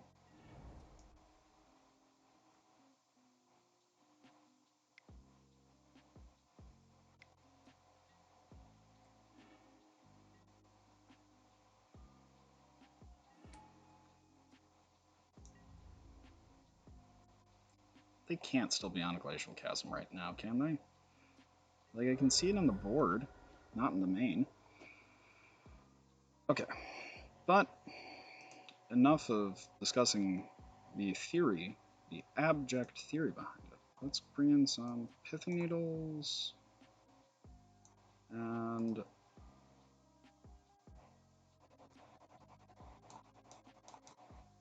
some ley lines. Plague Engineer seems pretty, like, relentlessly awful.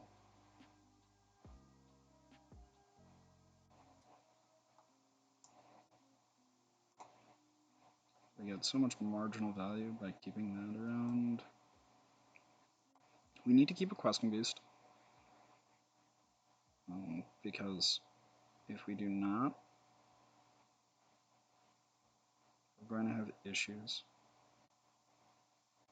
We'll trim a force.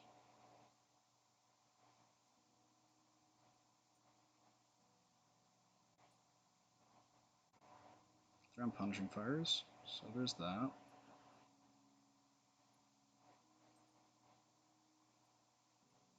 Is it bad that I kind of want to cut the scoos?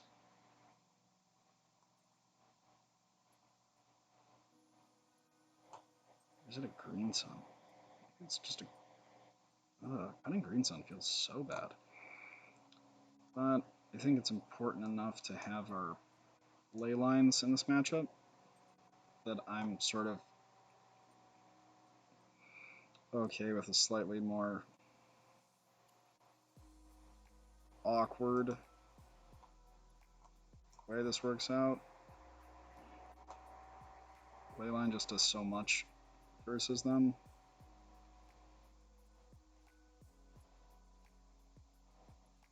This hand does nothing.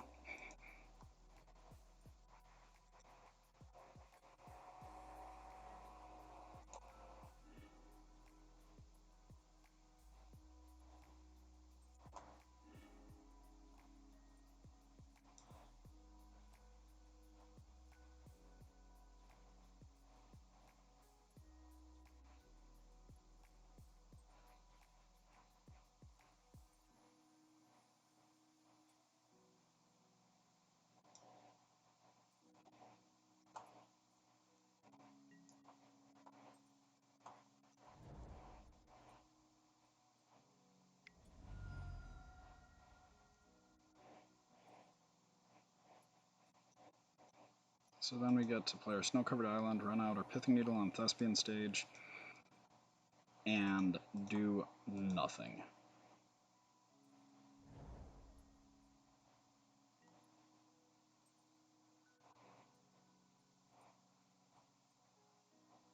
I'd appreciate a snow-covered forest, though.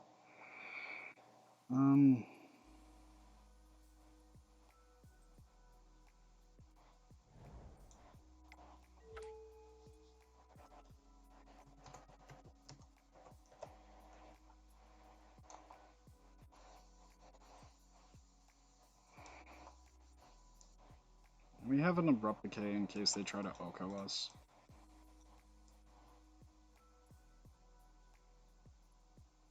It's not like we aren't doing much and they aren't doing much either, because they are a prison deck.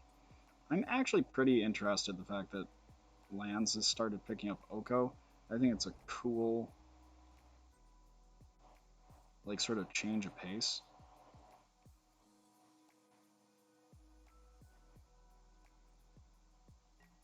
So, question, do you want to use this Blast Zone to hit the Pithing Needle?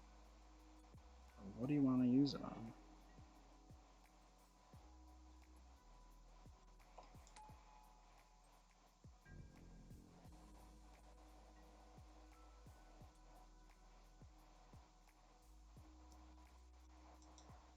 They definitely want to use it on that ley line. Based on them not doing, like, anything.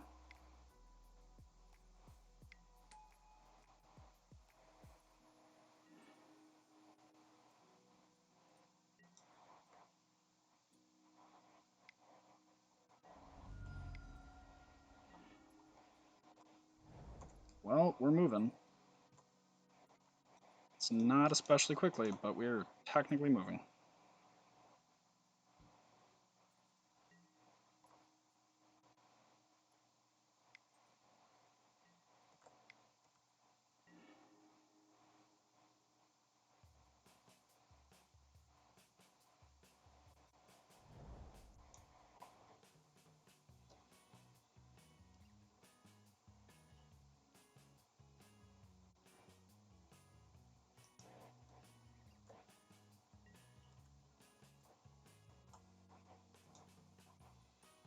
We're probably going to actually have to run this out for a snow-covered forest just to be able to run out our Ice-Fang Codal. Not the best feeling in the world.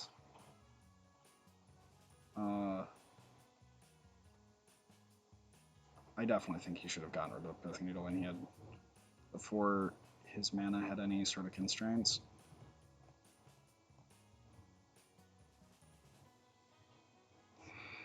Yeah.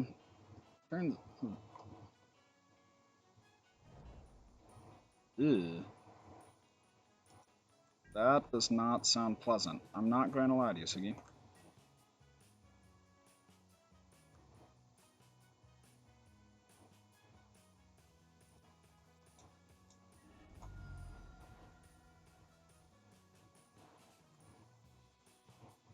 What are you doing?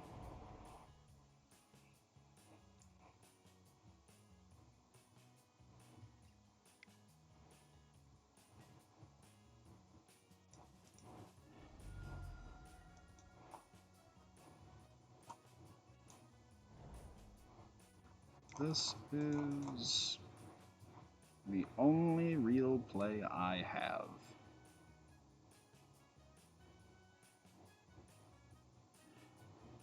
That really bites. If we can get a land, though, we will be cooking.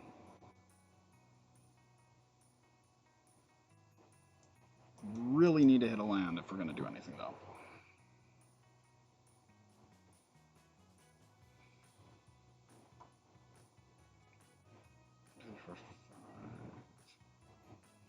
Okay, our odds aren't the best in the world.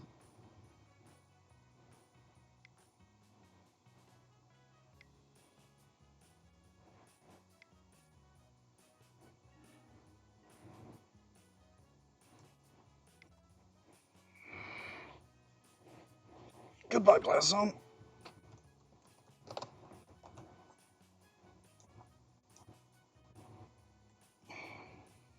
All right. Now we are having fun.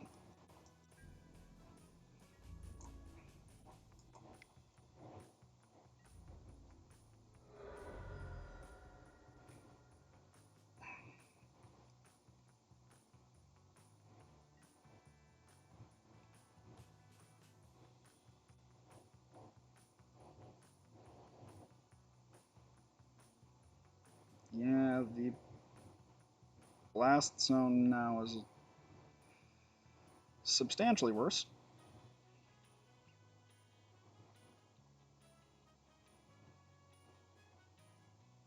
He can play an Oko, but then he doesn't have any way to tap us out of green.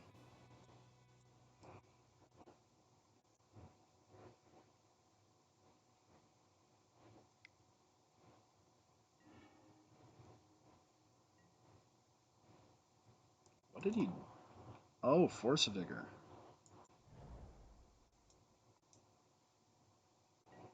That one's pretty good.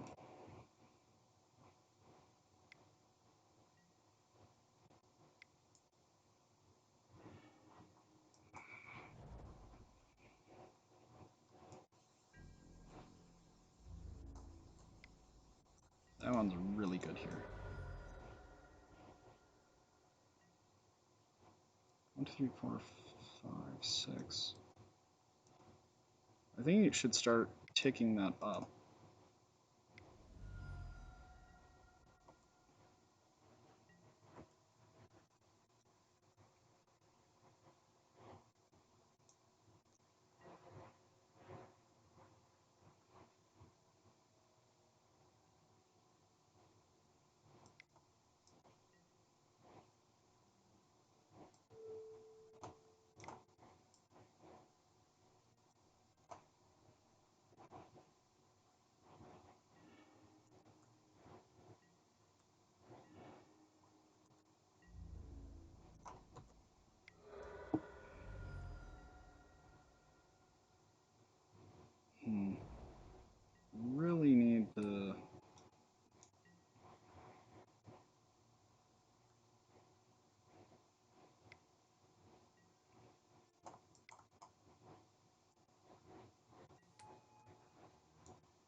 Get something going here.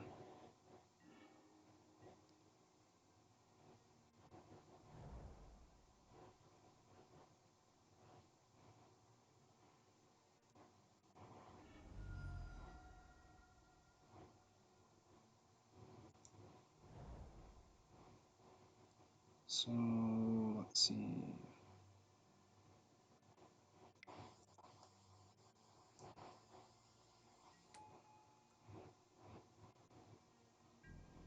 I think this is probably the best case for us, because if we end up next turn, we can end up green sunning for our questing beast.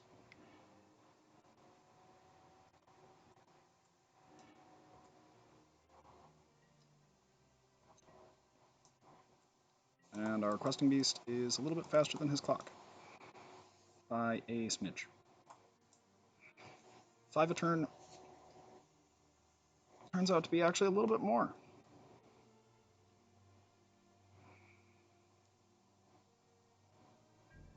Especially when it has vigilance.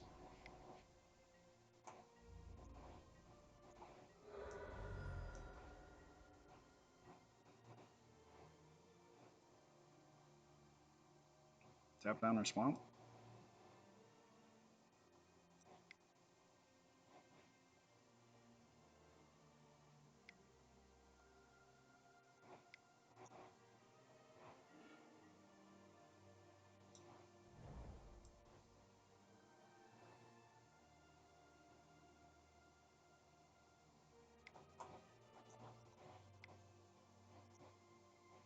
We kind of just have to bet he doesn't have the crop rotation to be able to kill us. Like, there's not really much else to do.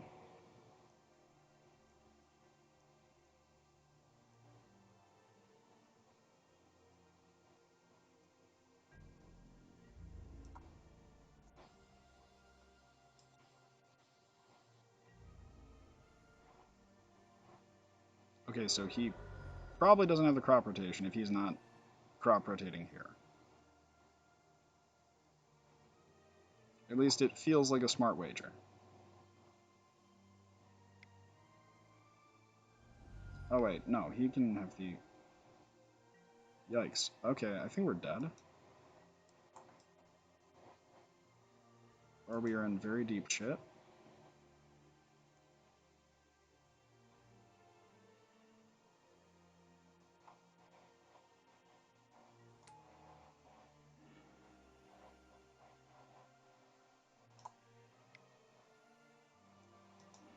Man, if he plays the Zenith, we're gonna get him really good.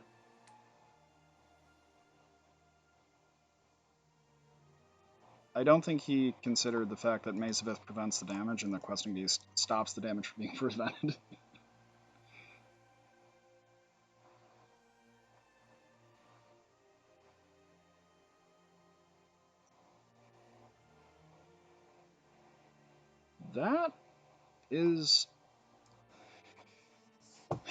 That is a lot of tough decision.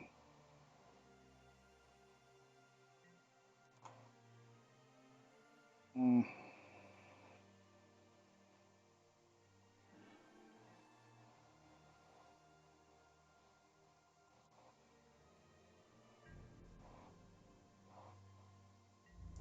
Make him a relation. Howard.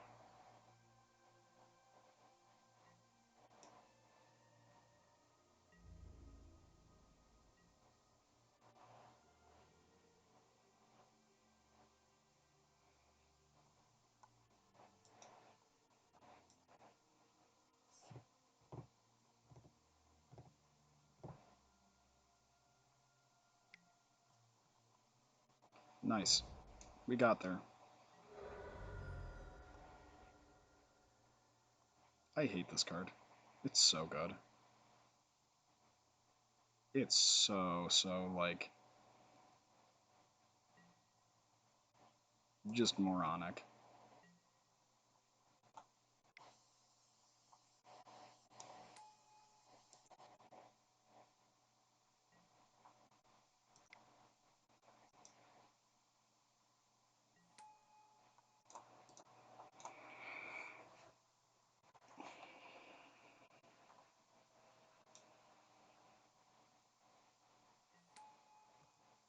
Screw Mazeviv. I am a monster.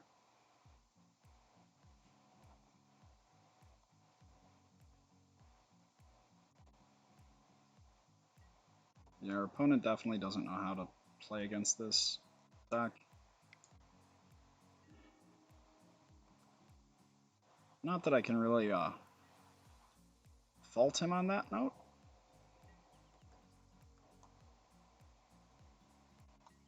Man, Questing Beast has so many words.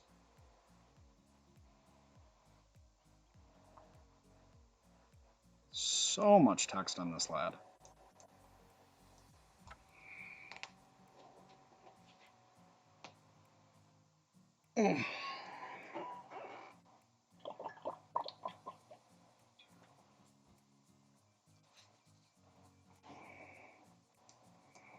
And nobles are definitely better, especially when in the face of Ice-Fang Cuddles that end up letting it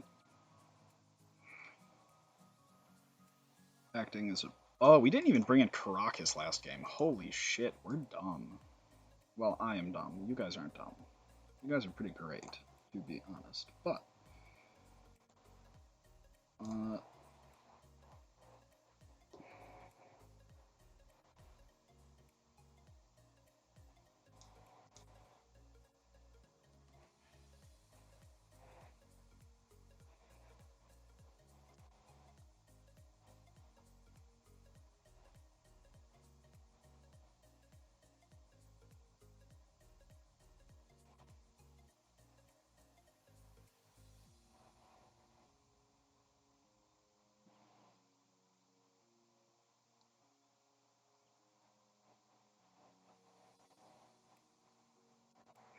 okay, well, let's see what our next match is. I'm hoping...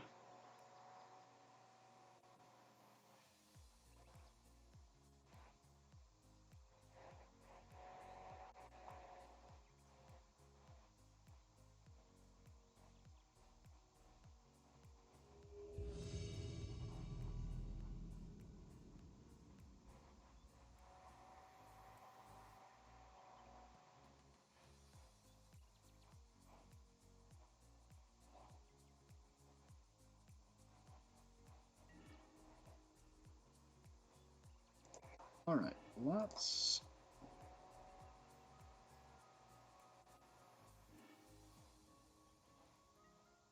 Yeah, this is fine.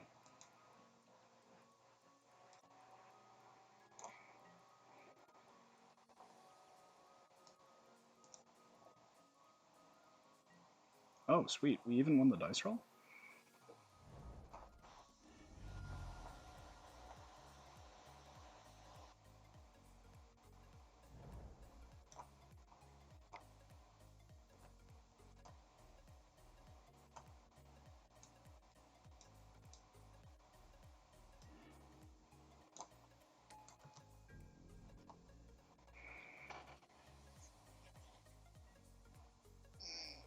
Okay. Well, let's see. What are you going to play? A normal island? What a madman.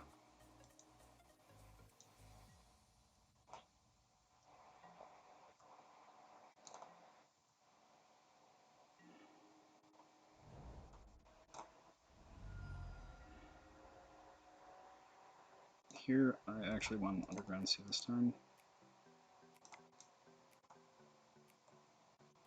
Just because I would rather have better fixing at this point than... well, whatever else. We're just playing against the Echo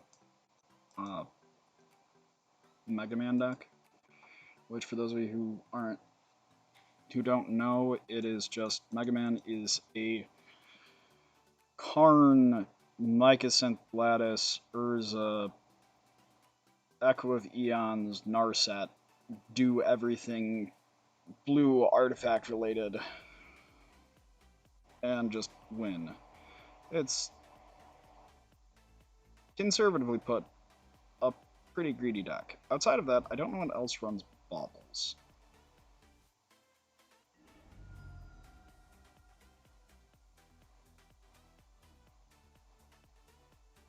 Yeah, I can't think of anything else that runs baubles aside from, like, outside of, like, Bomberman type strategies.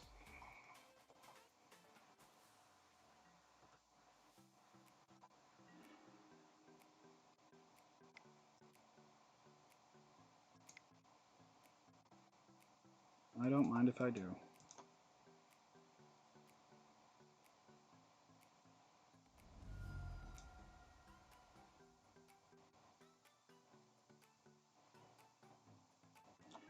Please use cards. Just use as many cards as you have. Because that is honestly enough to win me this game. But this is where a Manglehorn would help, I swear. I'm not totally delusional. Mostly, but not totally. What the hell?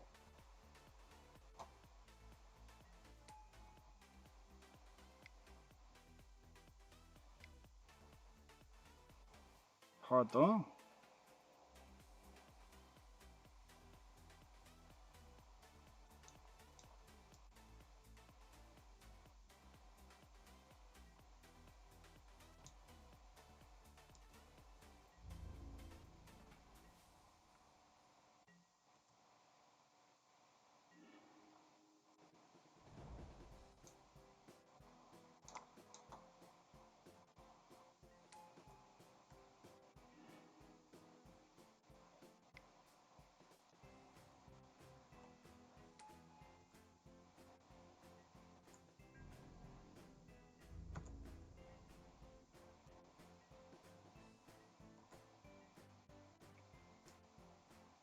So, if he elks our Leovold, we get a trigger. We can end up running out enough snow permanents that all of our Ice-Fangs will have Death Touch. I think we want to attack with our Ice-Fang at his Oko, because we can end up taking this trade without feeling especially bad.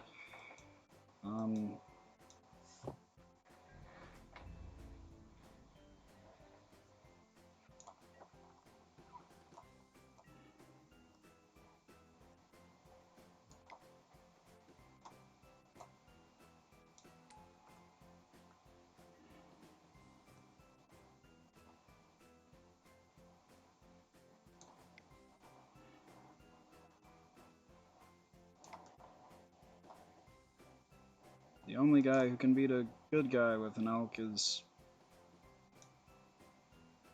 a bad guy with an elk.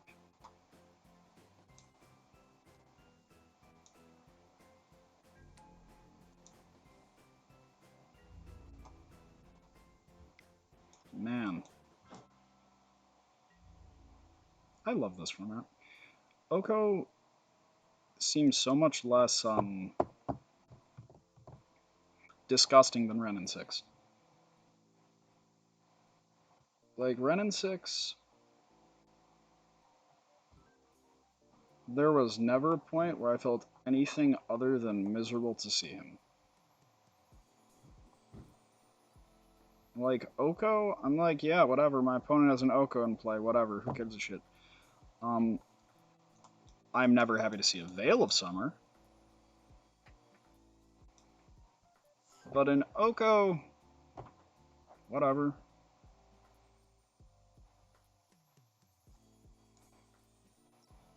So what do we want on the board? Pithing Needle seems fine.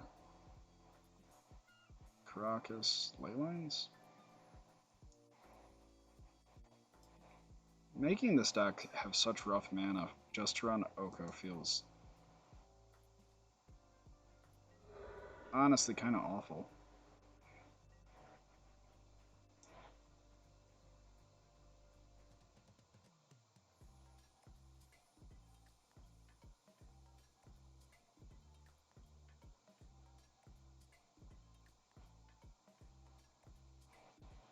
You should target my Leovold and try trading. Like, just swap with him. Come on. Can't think of any potential downsides for that whatsoever. You buy that, right? Come on, internet lad. Yeah, their mana is so rough, but they can't really they can't have better mana because otherwise, like, they can't run Ice-Fangs because it's not an artifact. And presumably they're on Chalice of the Void, so they can't run Astrolabe. I think it's still probably actually correct just to run Snow Basics instead of these. Just because people will go, oh, he's on, like, dumb Snow deck. Astrolabe homogenizes format so much more than, like,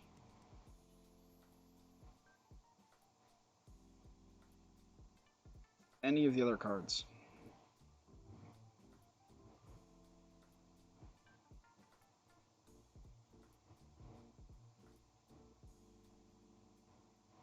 Excuse me? That is definitely incorrect.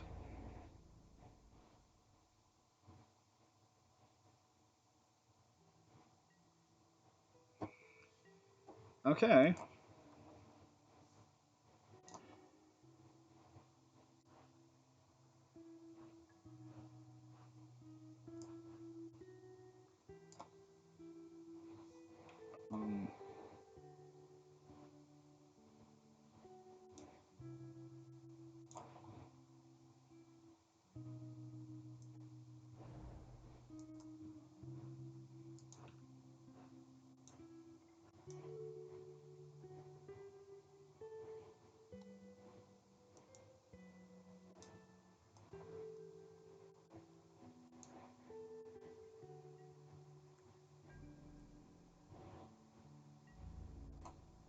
Okay. Okay.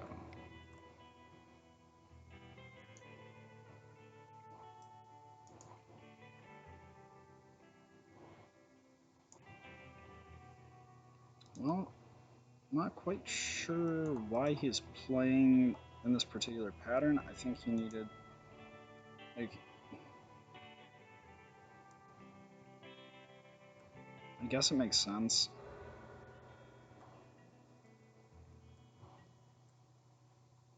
It just is a really bleh line.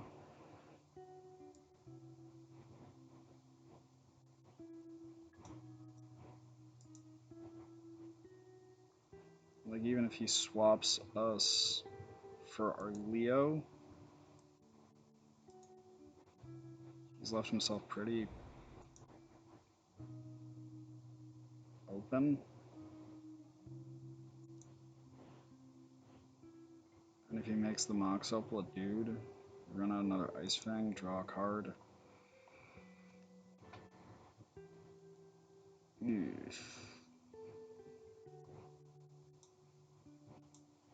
can't necessarily get what he wants to do here.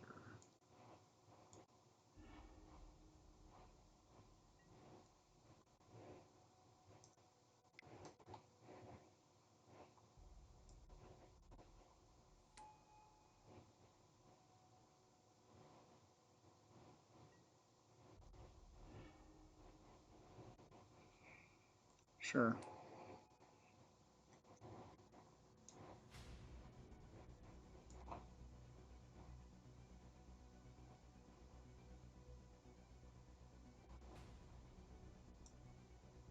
Like, man, I don't even know what he's doing, honestly.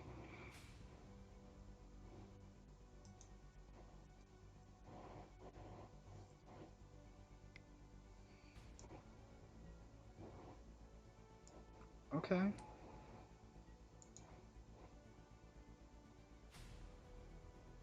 I kind of want to just run a deck that's on 4 Strix, 4 Ice-Fangs, and just draw a lot of cards.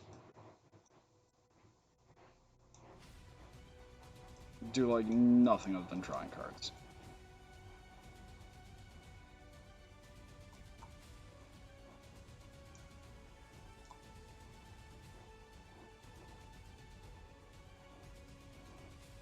So we can get a questing beast here.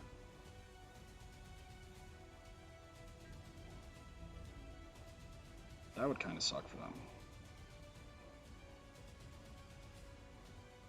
Take the Leo back for the Mox Opal, get a questing beast. Run the things at Oko.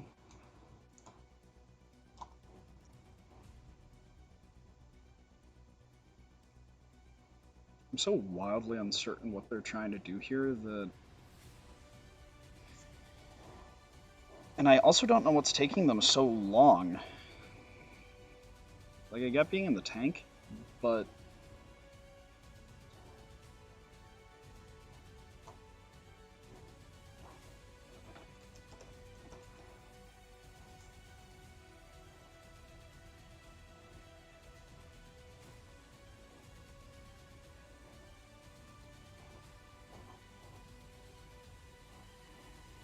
Wait a second, is that Yuta Takahashi?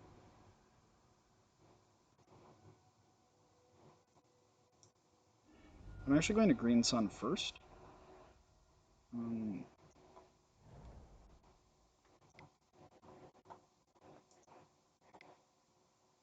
Because I don't want them to draw an extra card in case they do get the Force of Will.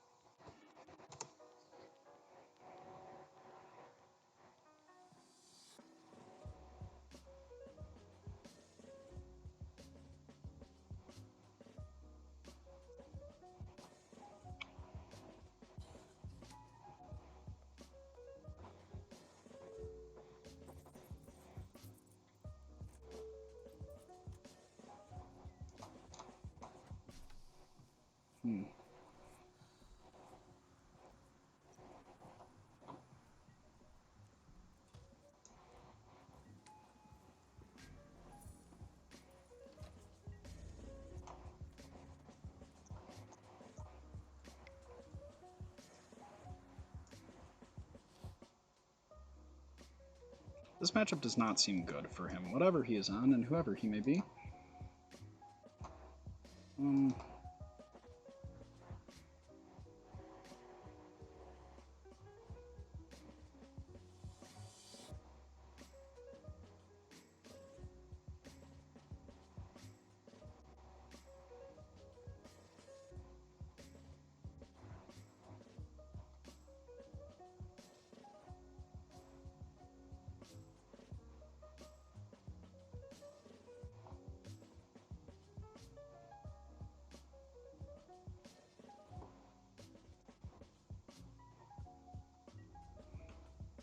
Okay.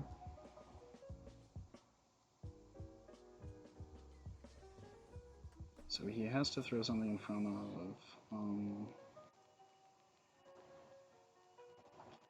the questing beast or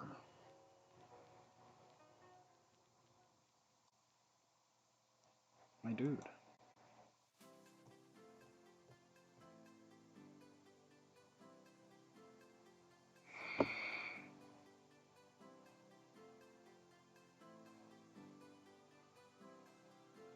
It might be better just to cut and run on the Oko.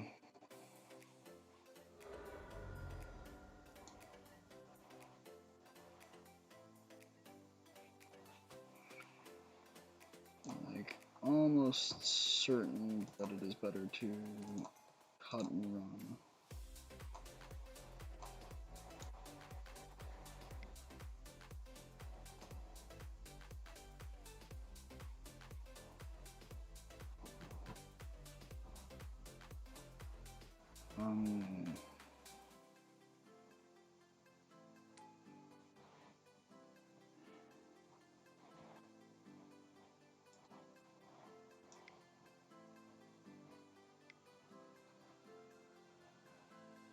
Part I would really like in the sideboard is a Collector Roof.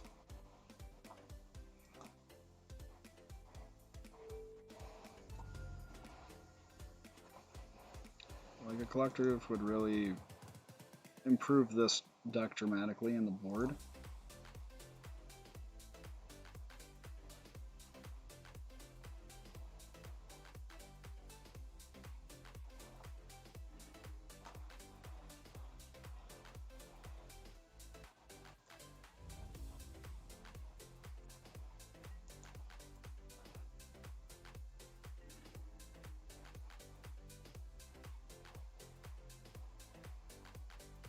do I even get here?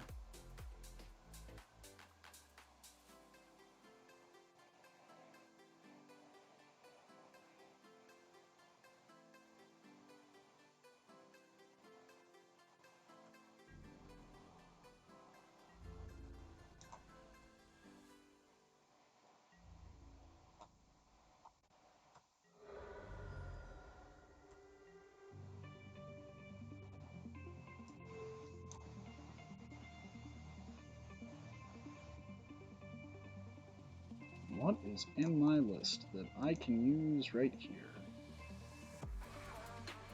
I don't think there's anything especially useful at the moment.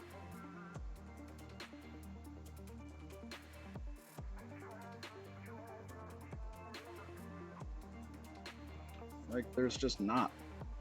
We're on this toolbox list, but we're pretty far in the lead here. So Trinisphere, Caracas,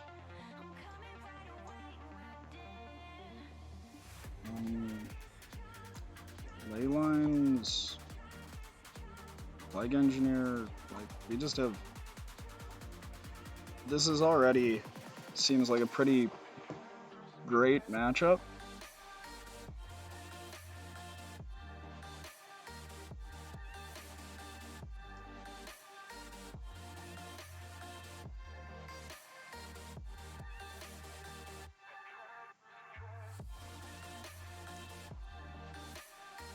I don't even think we need to have Plague Engineer.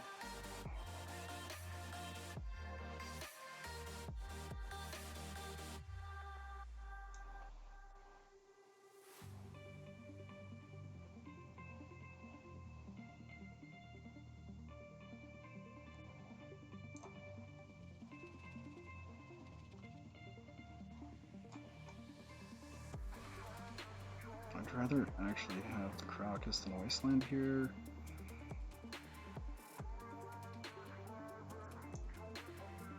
Trinisphere is probably loose going second.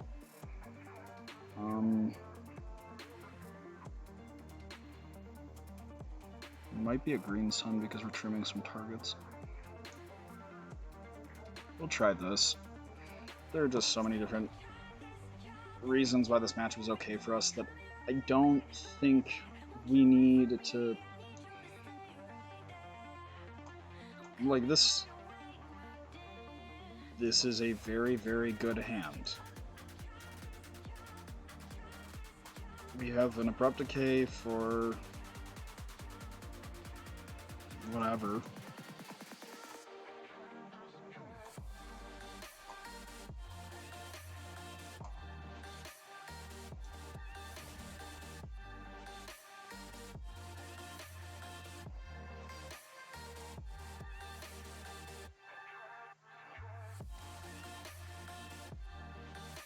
Those look so bad when faced with the Leyline of the Void.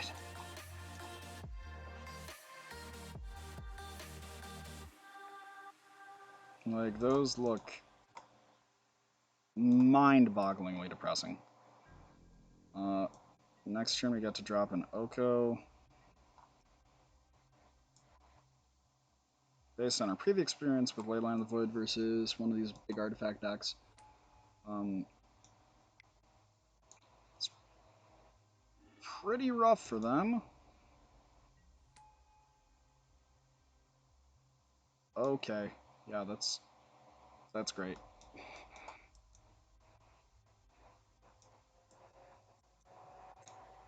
Sure is an Oko. That is about to get decayed so quickly. Unfortunately, it does mean we have to take a turn off.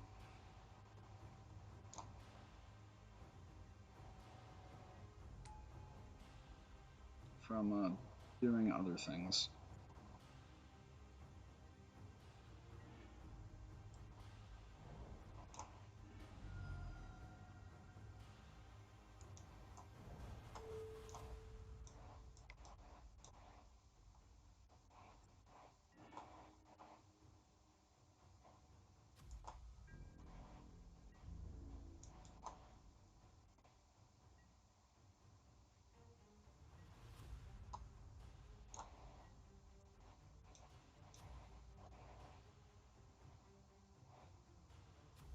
Man, going Bug feels like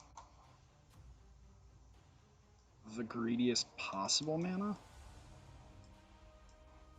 And that's not exaggerating. Like, you have to run Seats, you have to run all these other cards that... You have to run, like, a Bayou?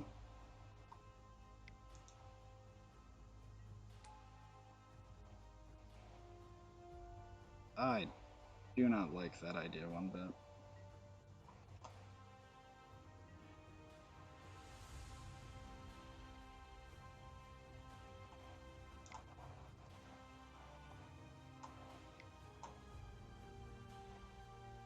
Okay, well, we have a asinine number of Leyline of the Voids. Probably could have trimmed a Leyline. Just been on 3. On the other hand, we know it hurts them a ton. Just from previous match playing against it.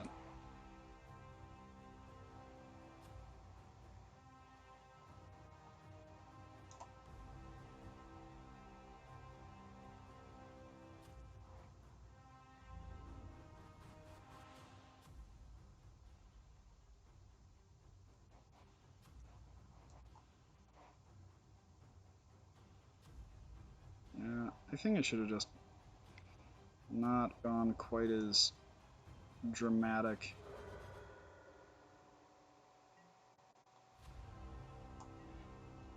A touch.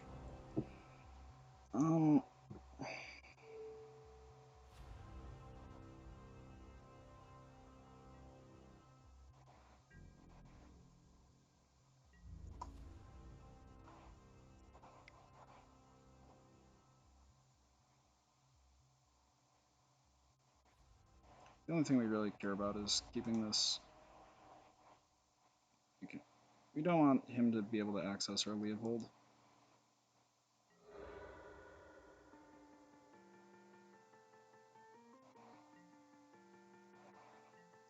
But now we can...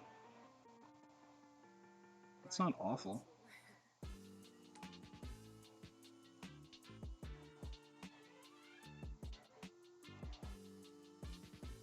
He can trade the seat for...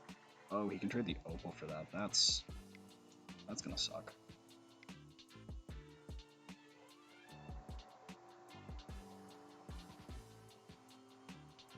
He forgot that this is no longer an artifact. It's just a creature elk.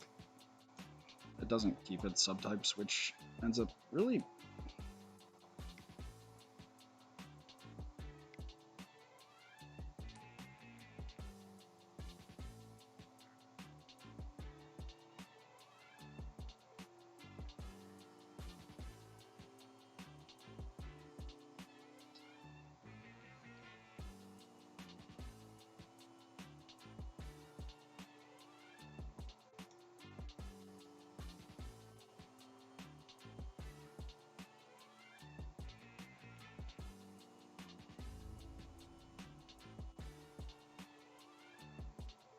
Karn was a very good draw.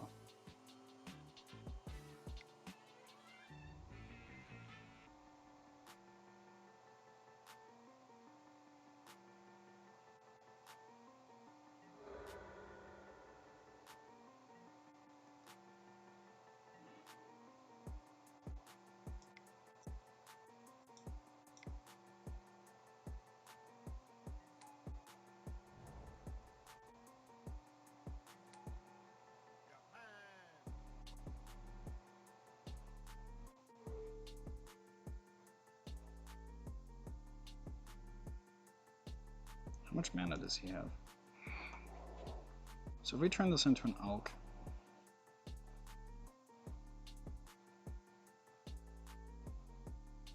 we'll be able to swing our Oko for lethal, but on the other hand, he'll only have 2 mana, so...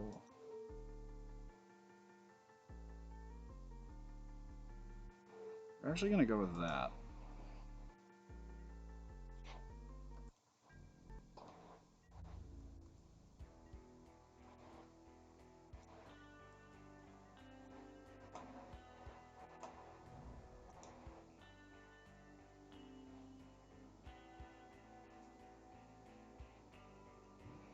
get a Mystic Forge. We end up trading with 3 of his guys.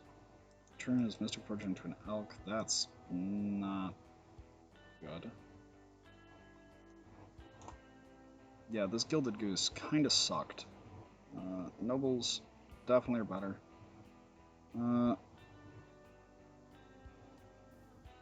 I think we want the Meekstone, actually. Or we kind of want the Meekstone, because it ends up meaning that he can't do this.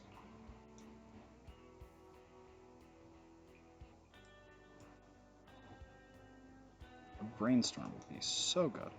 What? Got a Strix? Damn, that's weird.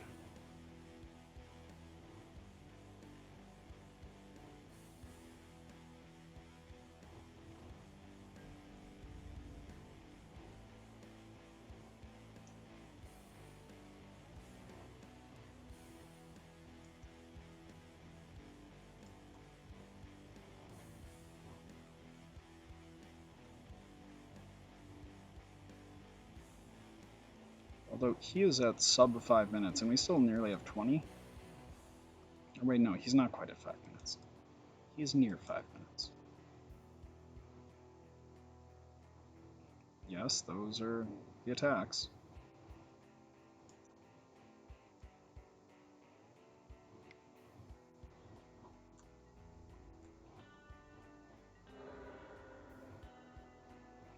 It's a little frustrating that because of Karn, you can't use this clear token.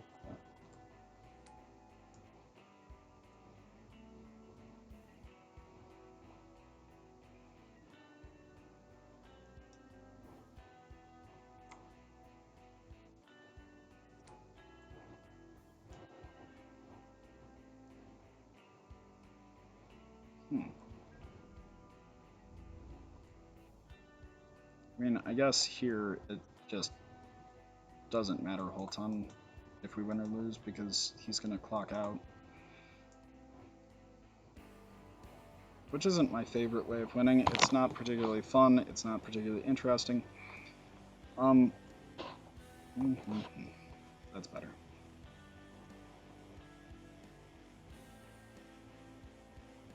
Nah. I'm tired. I might stop by later, but... What?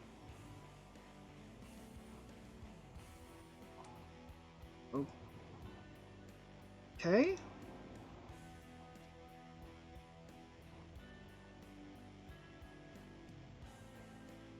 What are you trying to do, my dude? Like, I legitimately don't understand.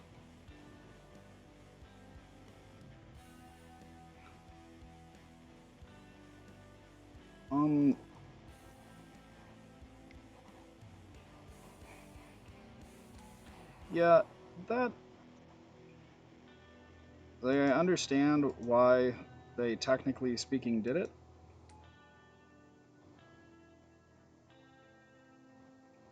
And wouldn't it have been better to take my Leovold? What are you doing, my dude?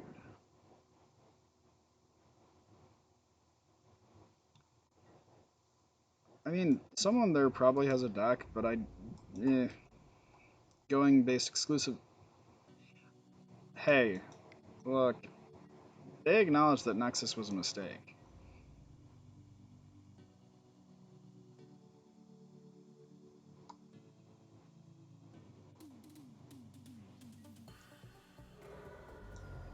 Like, just an actual, real, live error of judgment. Wow, that's really bad draws. That's okay, because he has 4 minutes.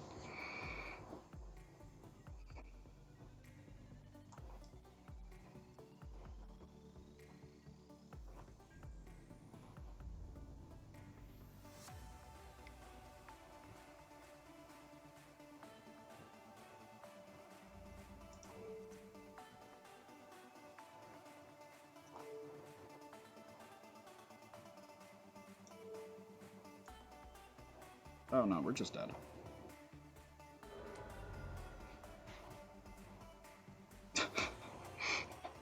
Yes, yes it is. It is your mistake.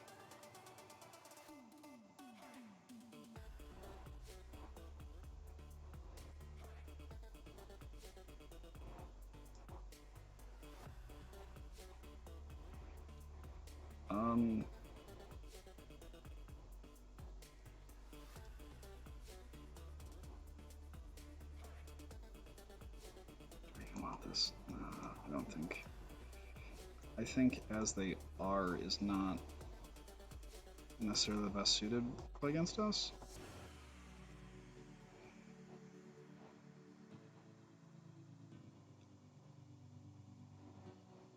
I don't have modern put together. I don't have a modern deck that is assembled. Also, this deck should have a collector oof in the board at least. It would be so good, and I don't know how that can even be argued.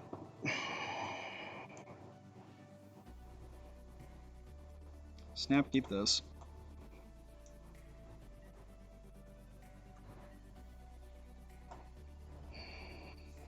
That can be just a little adjusting camera, bad at that.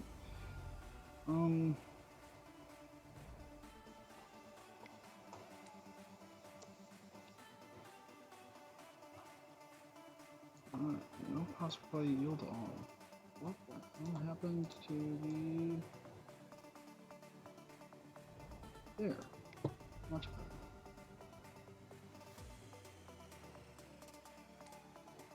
Oh, tragic. A chalice on one. I don't know how I'll live.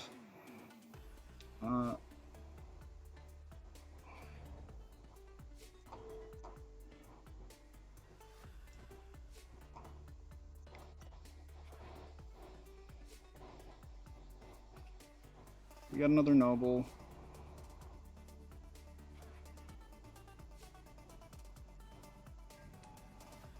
Next turn, we get to grab a Leovold.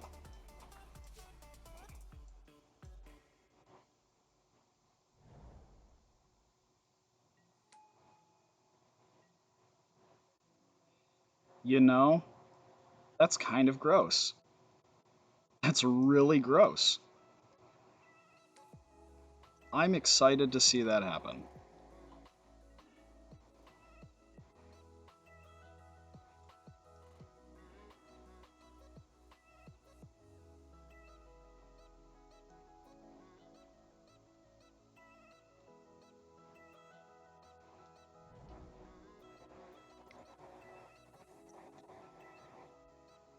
Let's get a Scoos.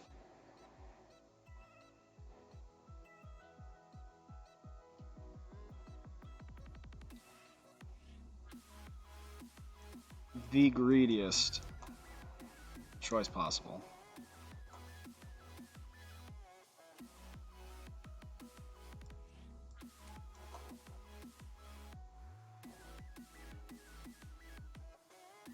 Sure, bud.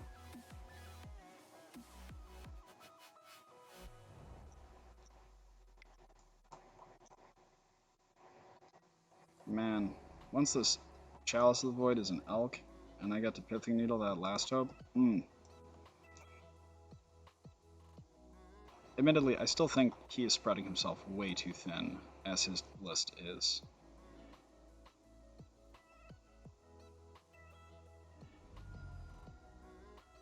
Like, he is trying to do way too much.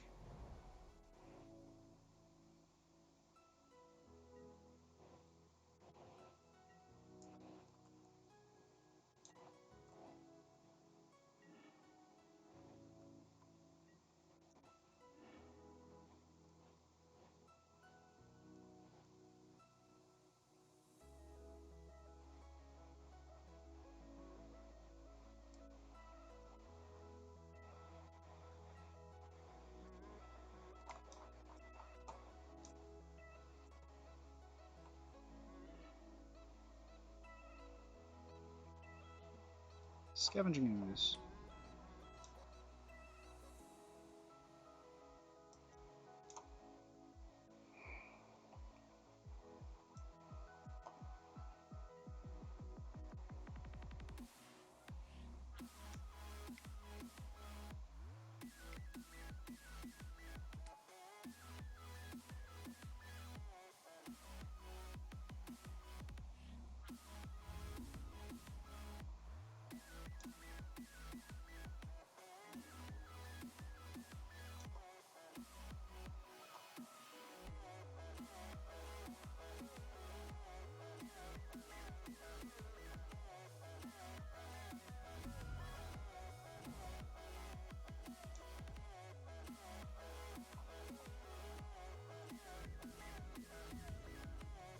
You know, I'm kind of okay with him just getting zombies because I don't think he's going to be able to win this game just going.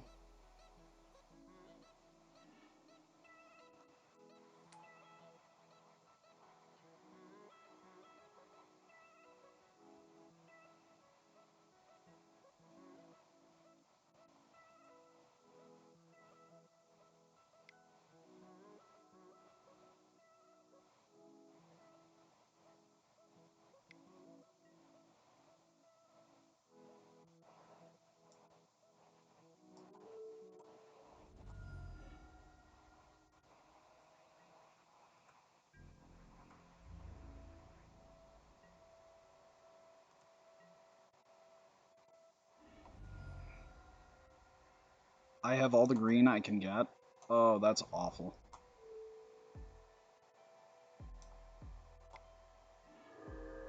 I forgot that there's like a really limited number of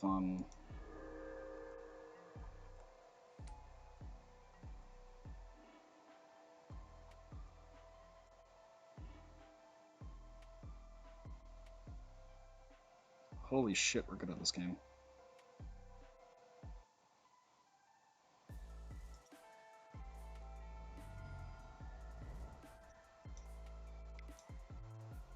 No, no, we need that to be a green.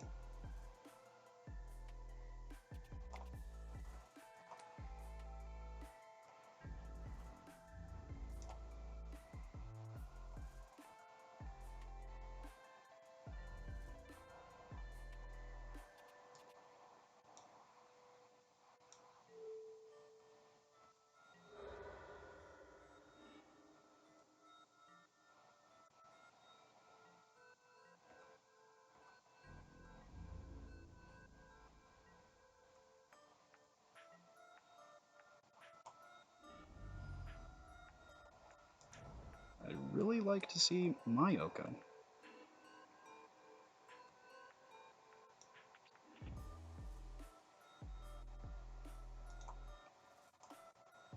No, that was not what I wanted to do. Damn it. We're gonna lose because of that.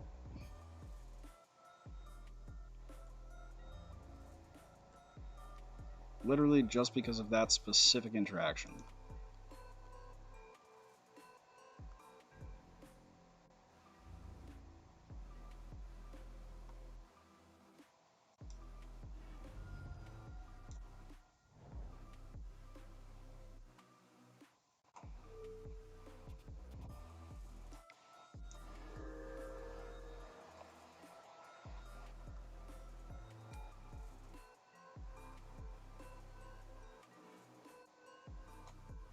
Yes. Wow, those were rough. Those were super rough beats.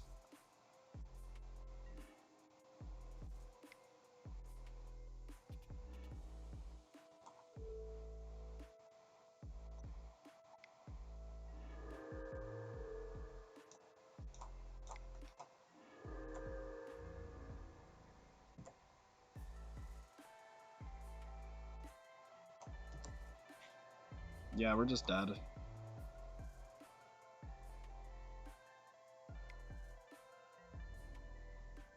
Yeah, we got really kind of unlucky on this one.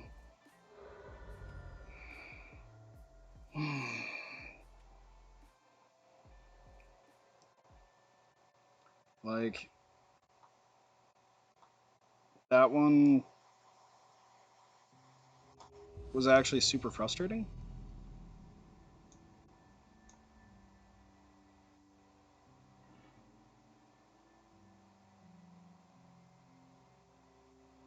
Like, if we had seen more or less anything that game, we had it.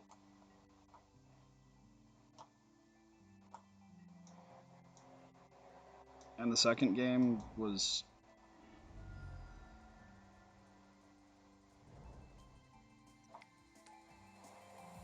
kind of just unfortunate.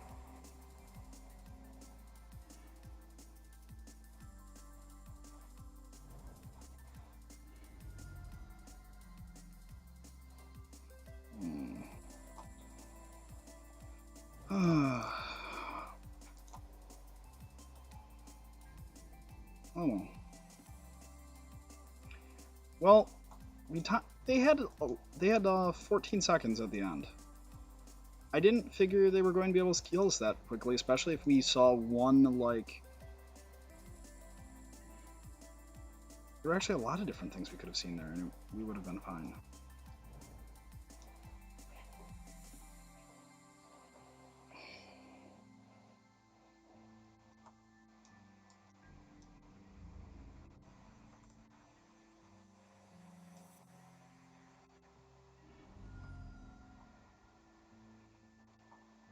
Ugh.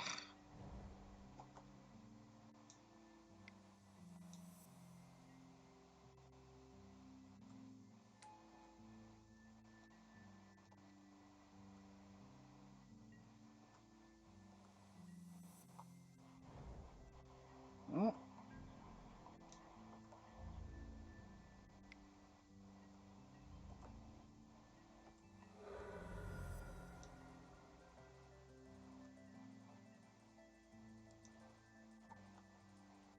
I think actually I want to do that.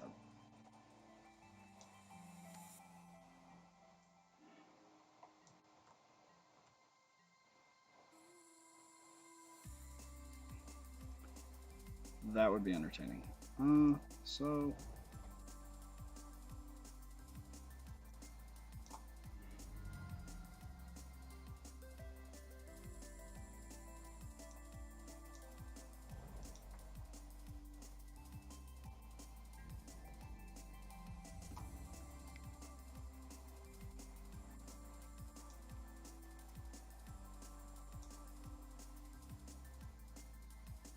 Yeah. Alright, well, the frustration never stops. Thank you, Mitgo.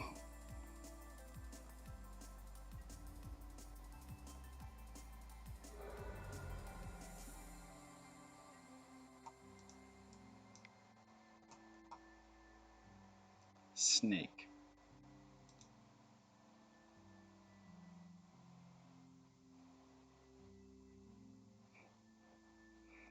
I really hope he has to do something about this.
Play an Oko so I can kill the Oko so that I can end up actually, like, attempting to do something.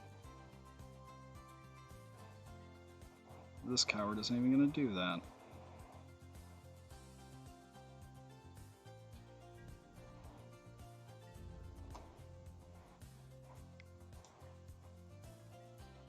I guess we're just playing some goose beats. It's a pretty goose plan, but might work.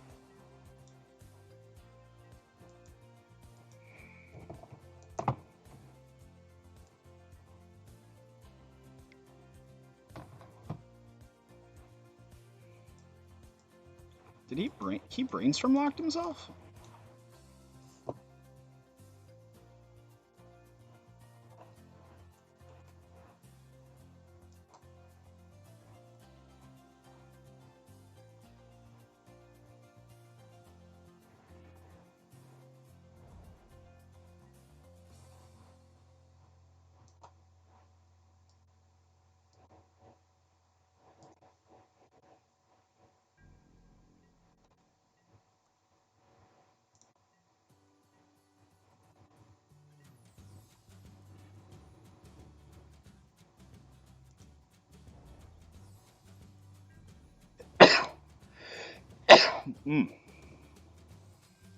Excuse me.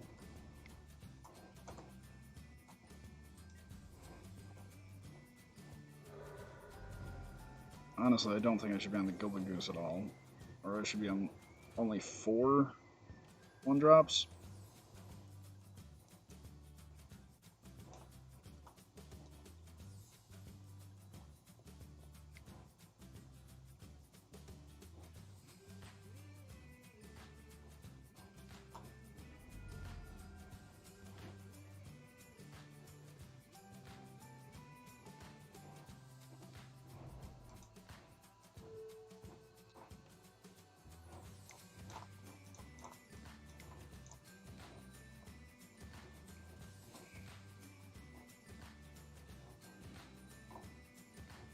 I really don't feel like letting you get to look for any more cards. Zesty.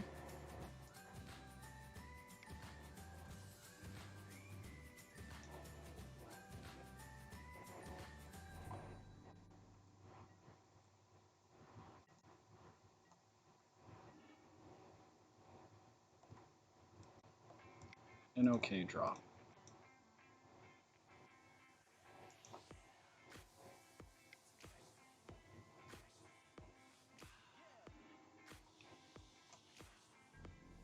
Alright.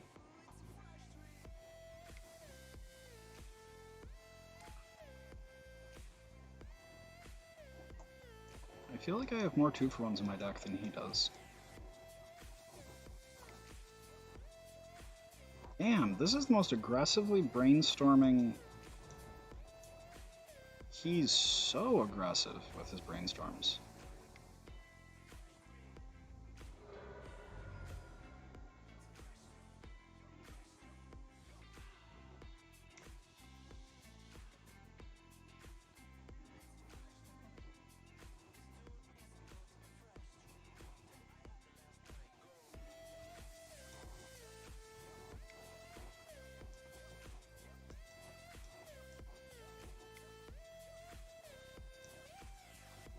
Holy cow, this dude.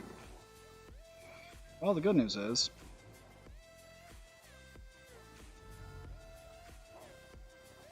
if he plays an Oko...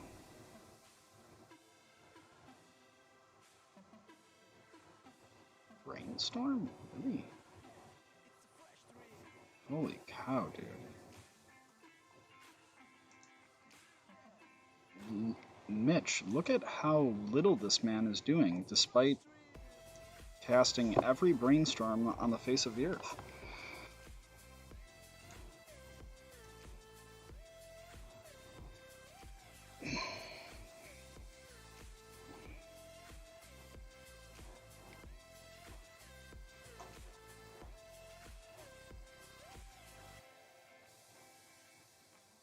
Is he trying to fuel hooting mandrills or something?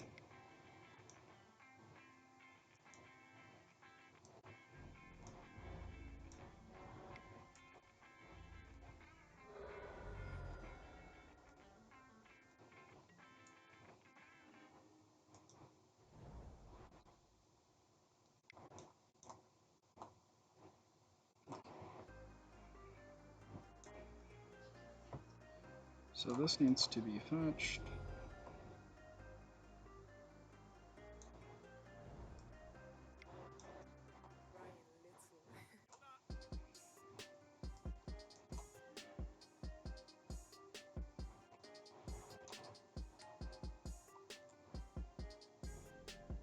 then that Sylvan Library is sure as hell gonna suck.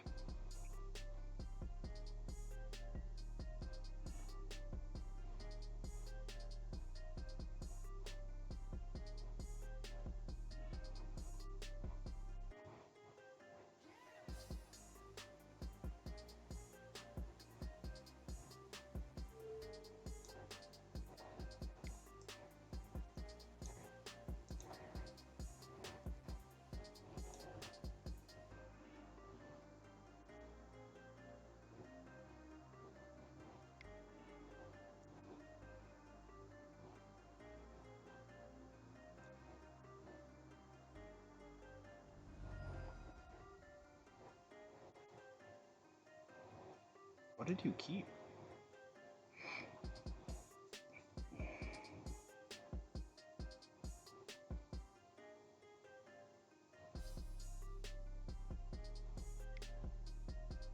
Holy... Wow, this man is just...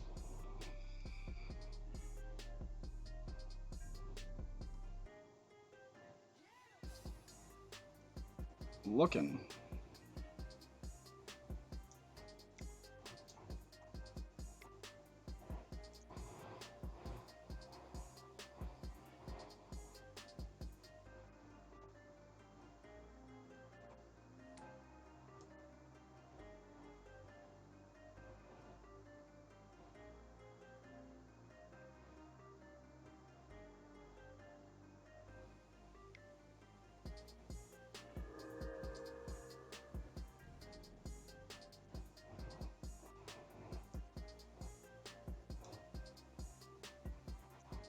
Only I had Abrupt Decayed like I should have.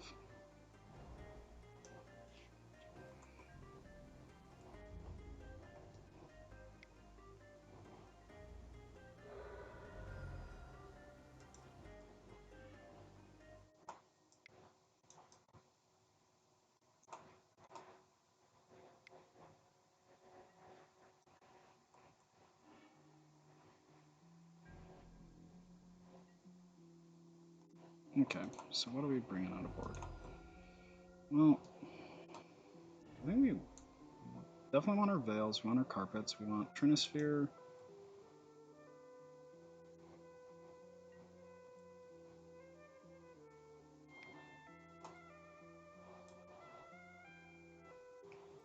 One, two, three, four, five. Needle seems pretty excessive.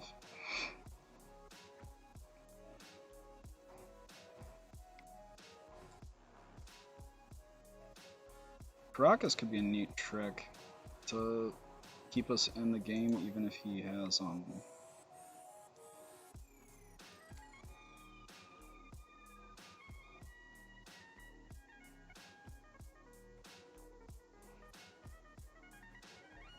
this man is just drawing all of the cards.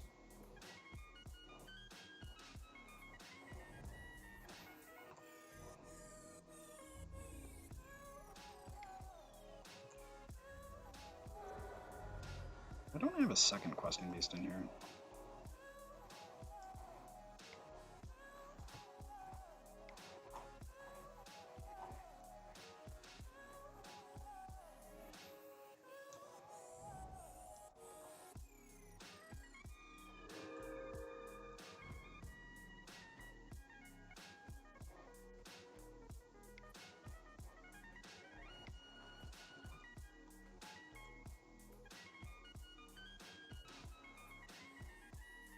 If I had a second questing beast, life would be so much easier.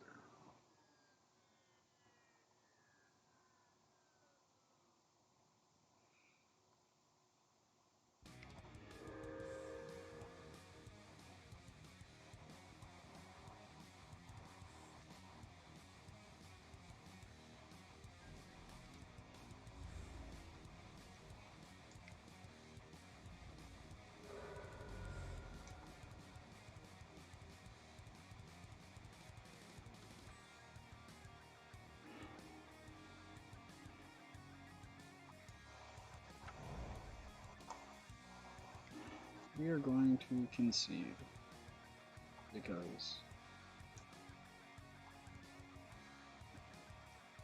That would have taken a while for him to be done.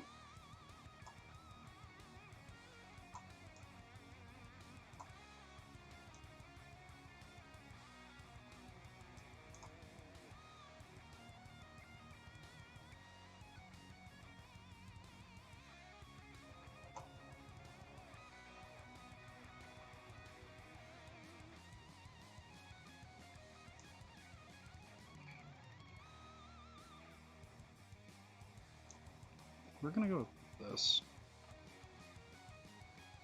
We don't want to have too many mana dorks, so we're cutting some of them. Yeah, we're gonna go to 3 nobles, 1 gilded goose, and then we're gonna add in another tireless tracker.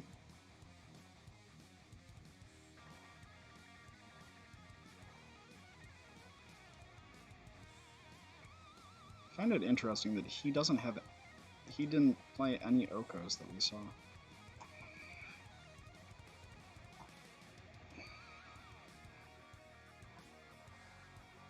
Actually, let's cut another wasteland for that extra force roll.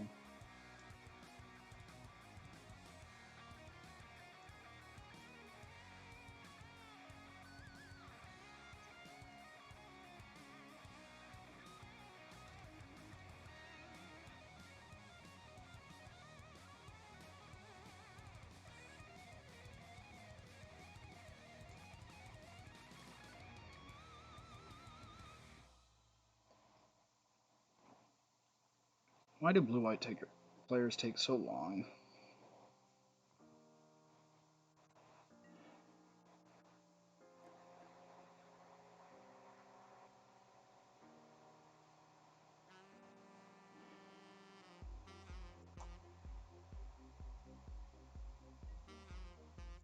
Sure.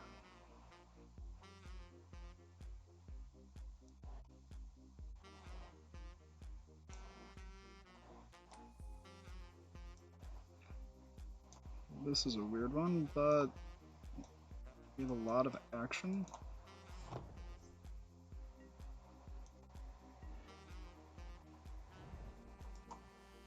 Well, time to get an underground sea.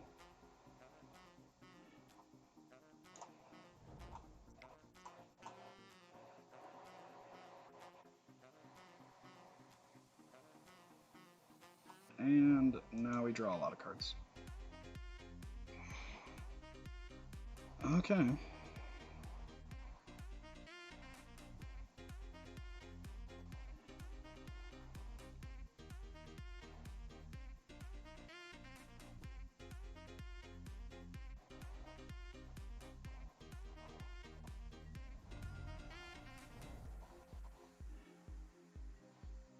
We got a snow-covered island.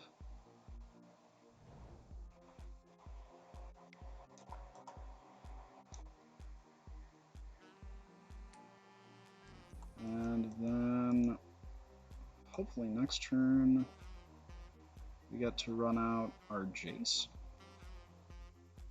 And just start drawing cards.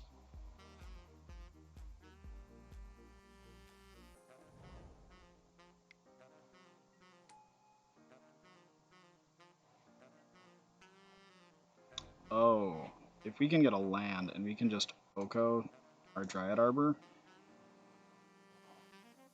that'd be really good.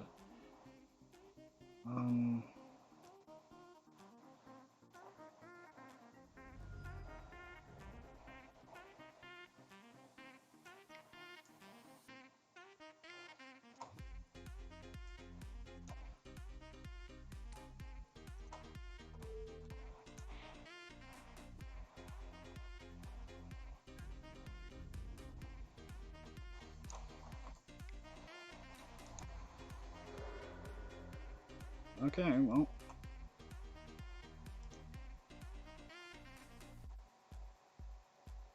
Appears he is a little light on removal.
So we talk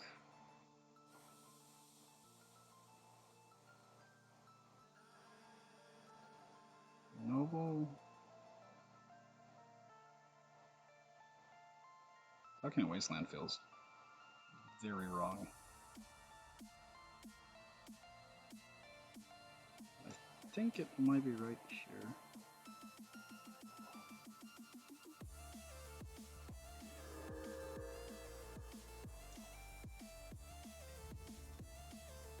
We can get a forest, run out on carpet.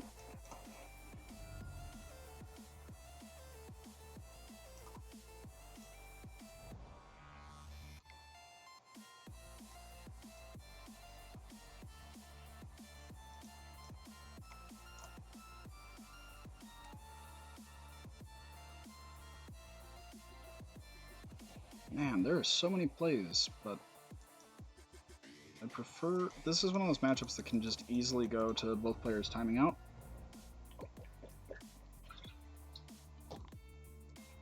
And I prefer not.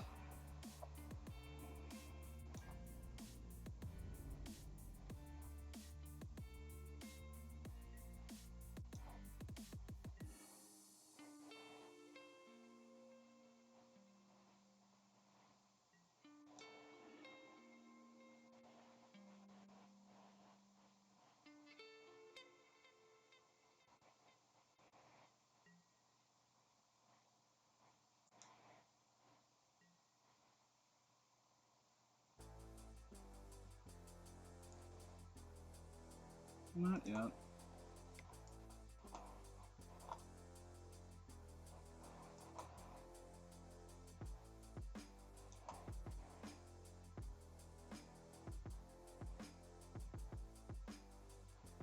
This is likely a breaking point.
And we get to play our uncounterable Oko, Thief of Crowns.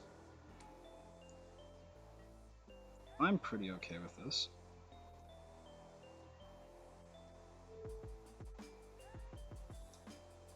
No, not that one. This one.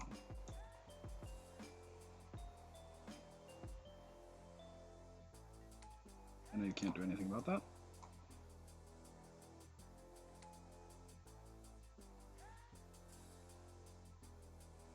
And the good news is that he has to Elk our Trinisphere, and then we get to bounce it with our Jace, replay it.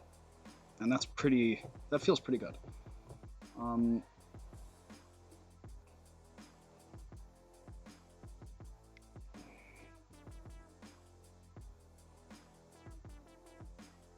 The card, my dude.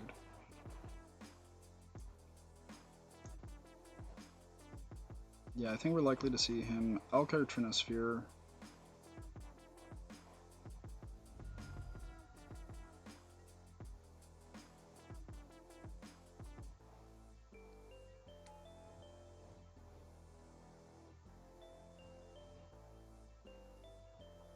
Oh, he's not going to Elk our Trinisphere. That's weird.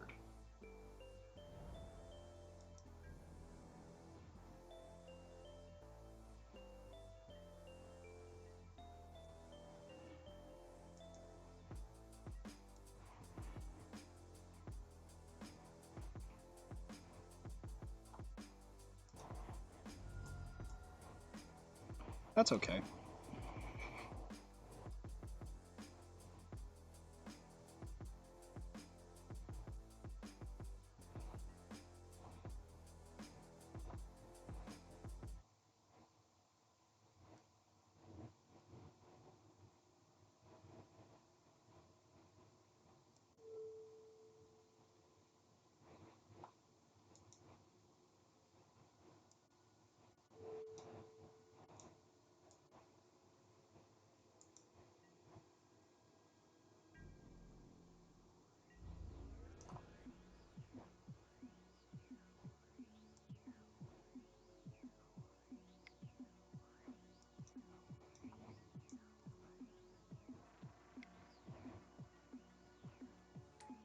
You sure did, boss.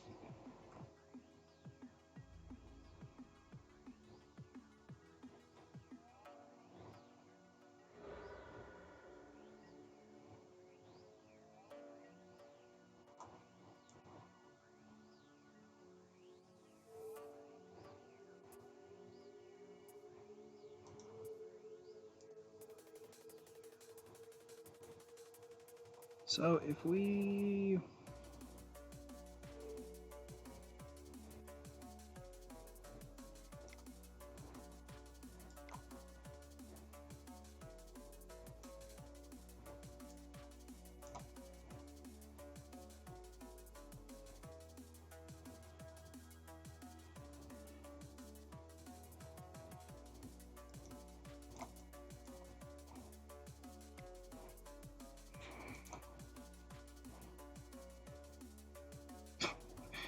Good call.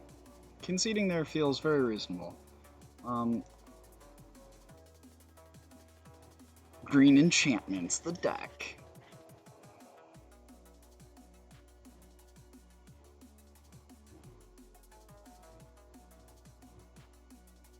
This almost feels like it might be better than a Wasteland.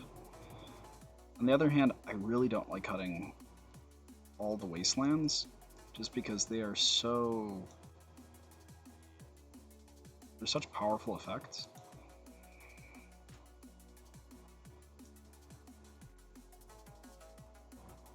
It's a damn shame that we overlap on 4 fetch lands, or else Misty Rainforest would probably be a pretty good name.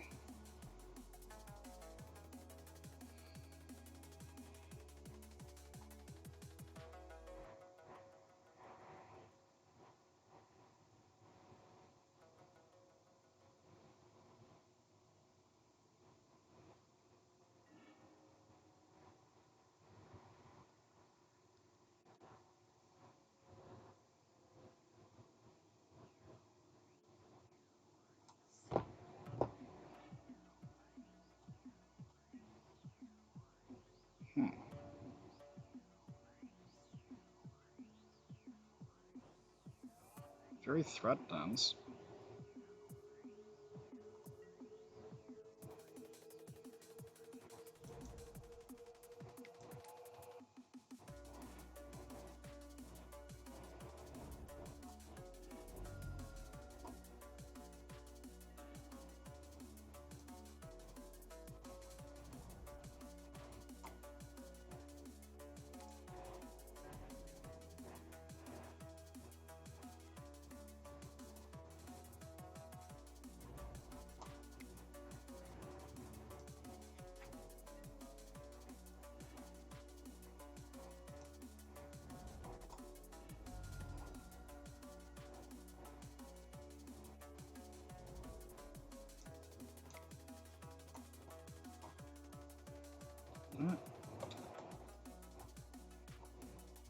Blue, green, black.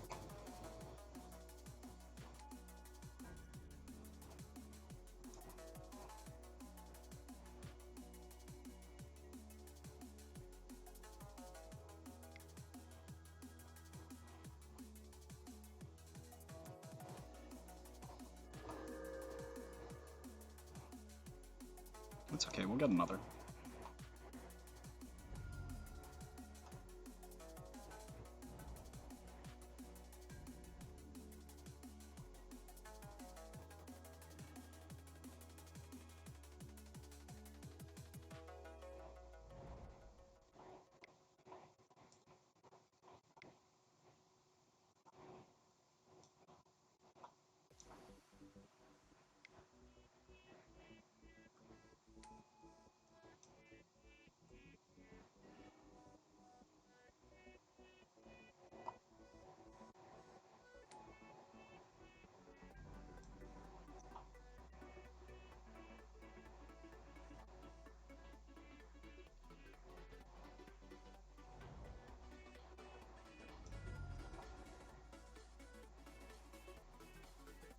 Council's judgment?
Pretty good one.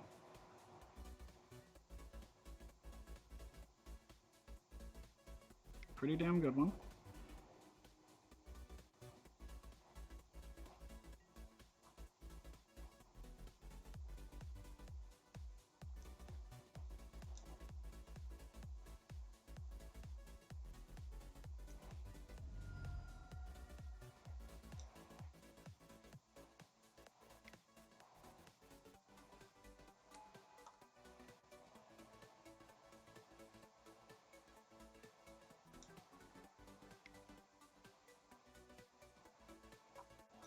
Yeah, I don't think I should have kept this hand. Like thinking about it, because of the Dryad Arbor.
Unfortunately, we have no other green sources we can fetch up.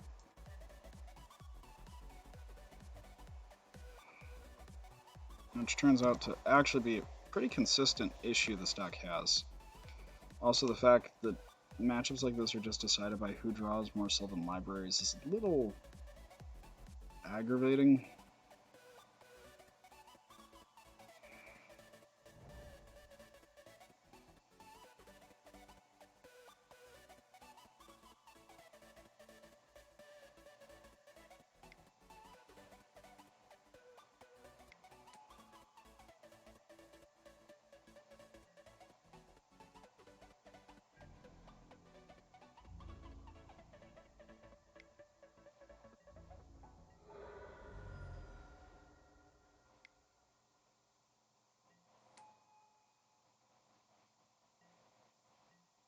Holy cow, that is a lot of Astrolabes. And that is not what I wanted to see.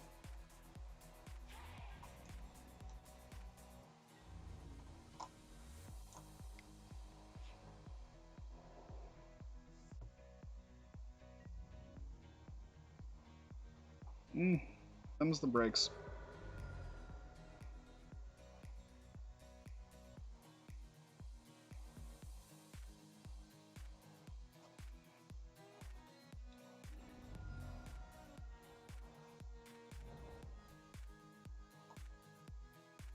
Plowshares? Yeah.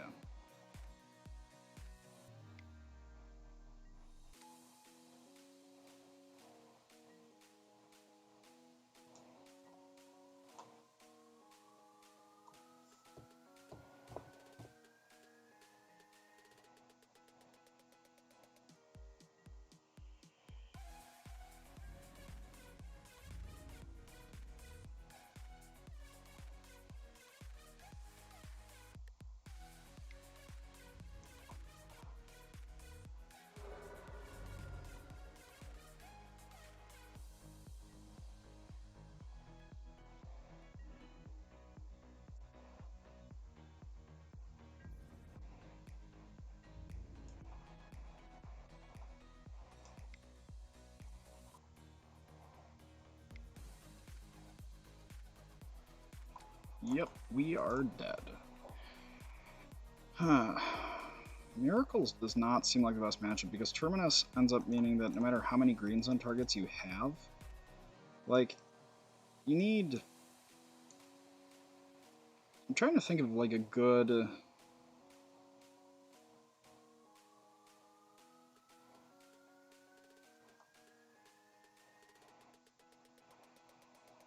approach. Like, if there are any green cards that I'm not just thinking of that could help with, like, more or less just good... Honestly, actually, another Jace. That would probably be what I'd want. It's just another Mind Sculptor in the deck.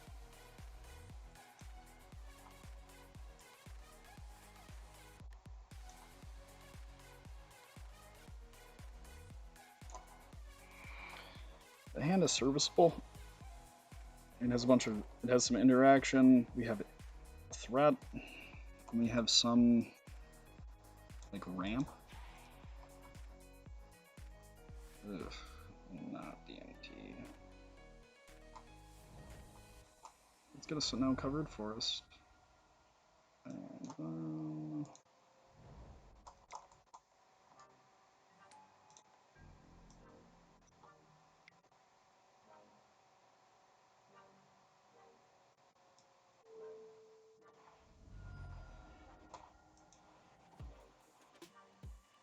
I think we need the acceleration badly enough here that I'm not super upset by that.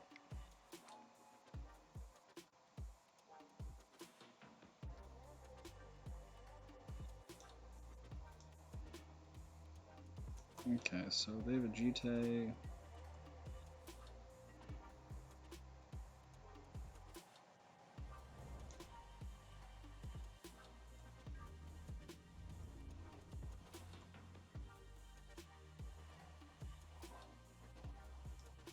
If they abrupt decay, if they try to run out the GT.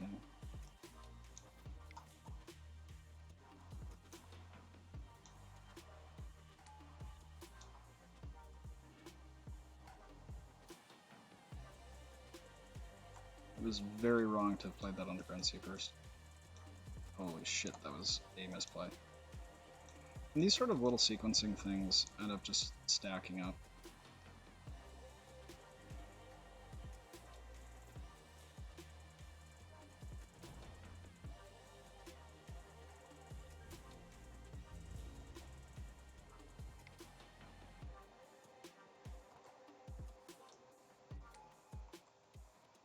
But we have a bunch of Plague Engineers on our board, so there's that.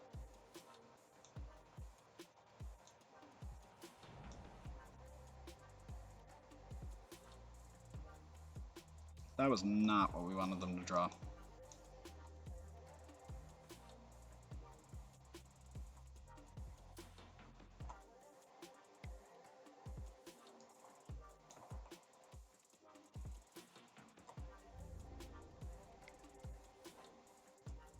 We aren't necessarily out of it, but we are not in a good spot.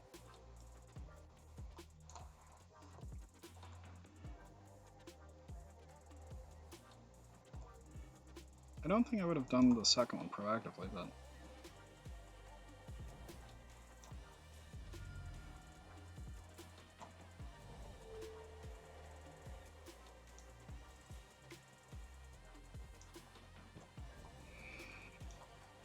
So when he goes to attack, we abrupt decay the GT.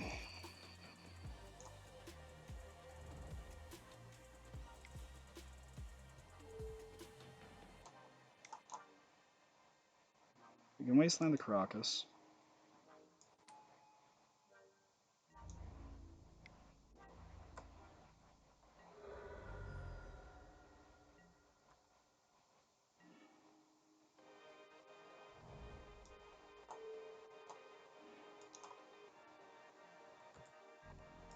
And then, in a few turns, we get to run out of Questing Beast, and pray it is enough?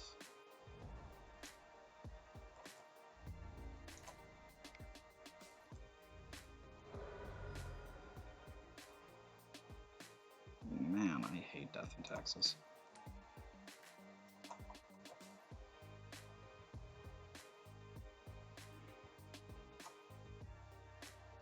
Yeah, that Koda would not have been doing enough.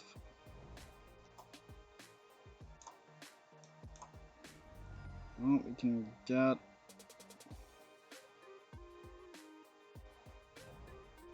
Yeah, we need more duels.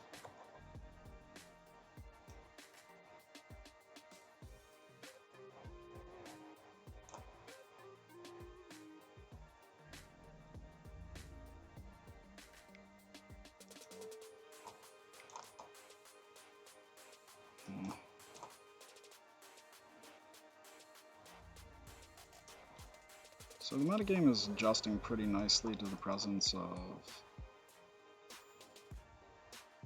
all this stuff. That's not remotely what we wanted to see. So we will start siding. I wish Plague Engineer had green in its CMC.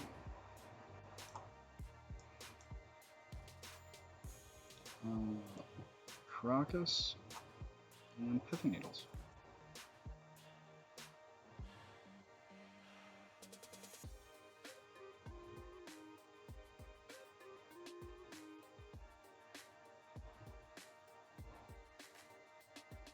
I don't really even know if I want to be like taking the time to try countering things so much as just playing cards into their cards and being as proactive as possible.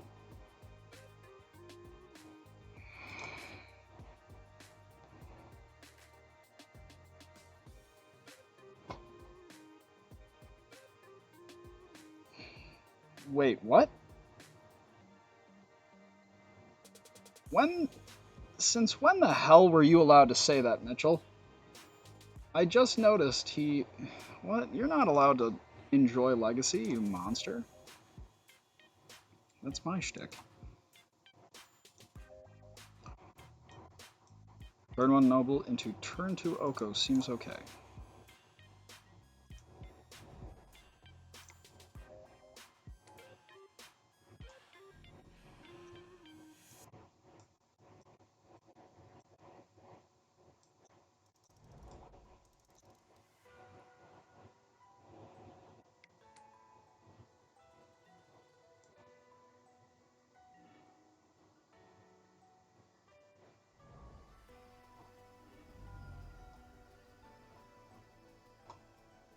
Snow-covered island.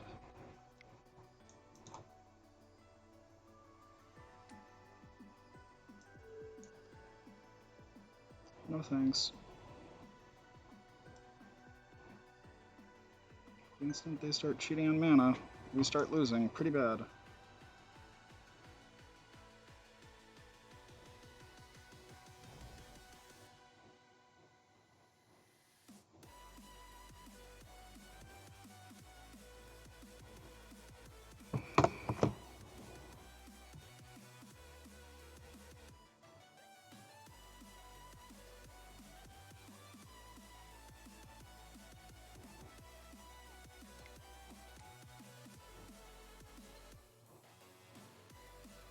Damn.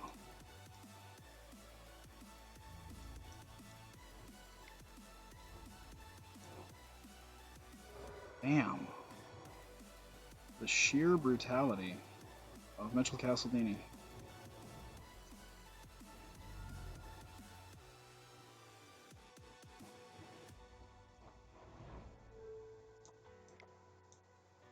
I want to play Death and Taxes again.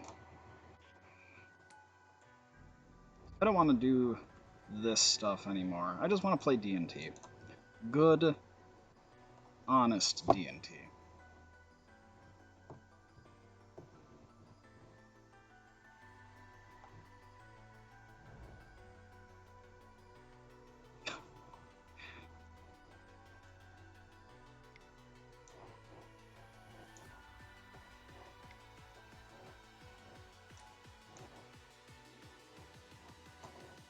I mean, look, the truth hurts.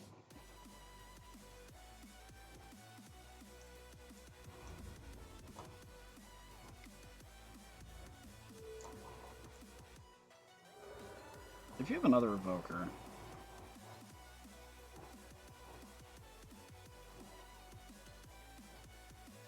Quest and Beast bustle time.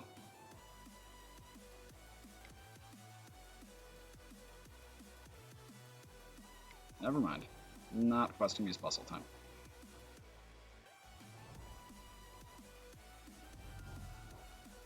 Plague Engineer engineering time.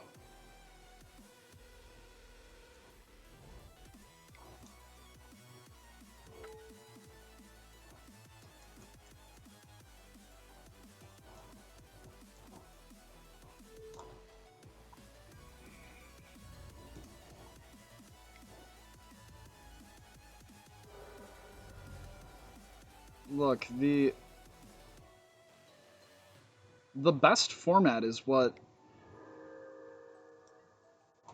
it just messes me up. You're not allowed to say those types of things. You just aren't.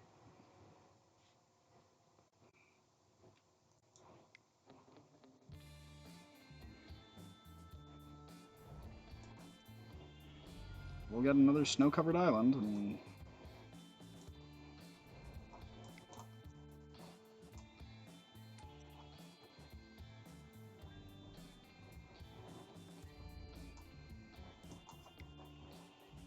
not prepared.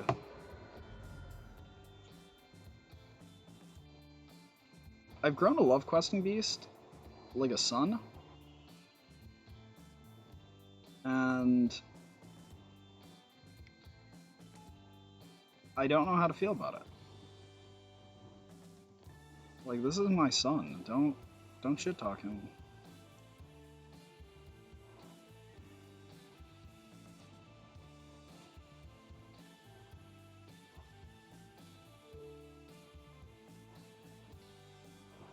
Wait, I want to be able to make this an elk, play my Gilded Goose. Or wait, no, I would need to... No, I need to play the Gilded Goose, exchange the food with the Gilded Goose made with the Stone Forge.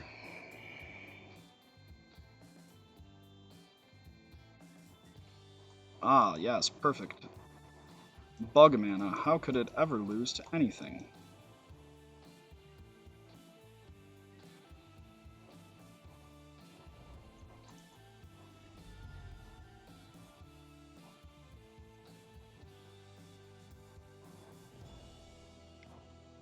Bug mana is unbeatable mana.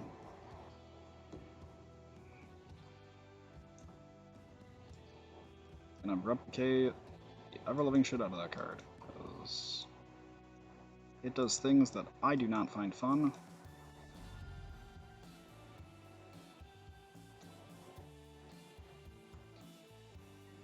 That was definitely a very greedy start.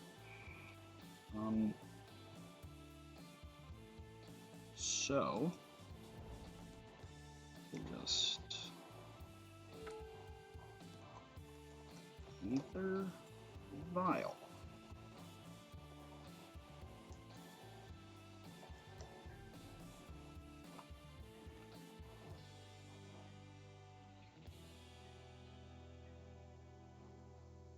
Oko is fine.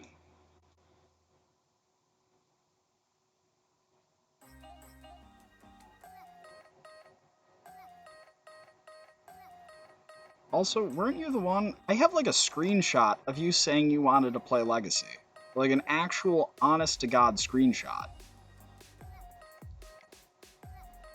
The classic end-step brainstorm, because I have cards I don't necessarily want to see, but I'm kind of just need to do things.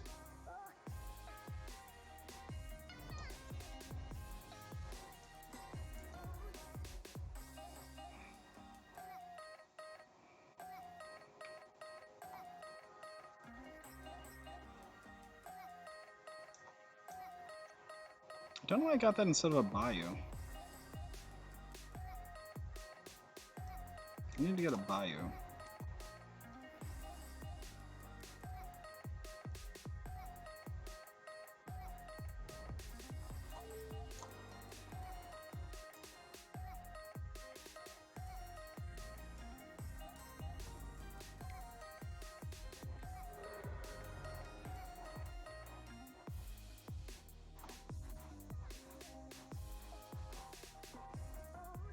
For some reason, I think we are winning this game. I may be mistaken.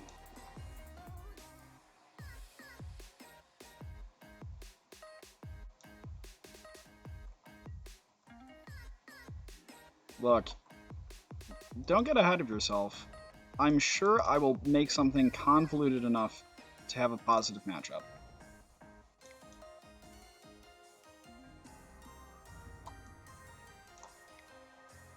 I guarantee you, I will be on something really messed up in like a few days. It might actually just be D&T. I could become the master of D&T. D&T doesn't actually have a bad Hogak matchup. Just because most of the time you have like a lot of the time you have 3 Fairy Macabres in your board, and it's not actually as great as you'd think, because Phyrexian Revoker does quite a number on Hogak a lot of the time, because if they can't combo you, they're trying to aggro you, and if they're trying to aggro you, Jite and Batterskull actually do quite... Jite, Batterskull... I'm 3-0 against Hogak with Death and Taxes. Have you played against a Caracas? Do you know how rough that is? You're like, delve 6, and they're like, put it in your hand, and you're like... I appear to have made a grievous error. Like, there's just so many, like, small disruptive things that D&T does well that end up just piling up into just this mess. Yeah, GLHF, bud. Message Billy, tell him to bring Death and Taxes, and get Terrence to bring Hogak.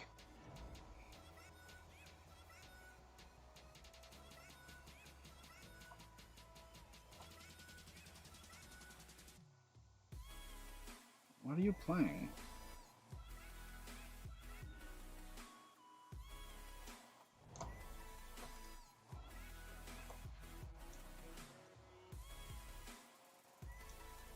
I think my favorite thing about this deck...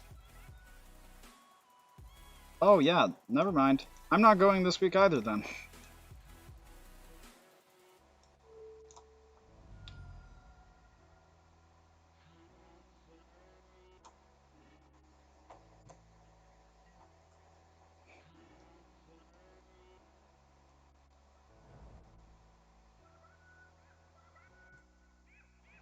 That feel when you forget about your own plans.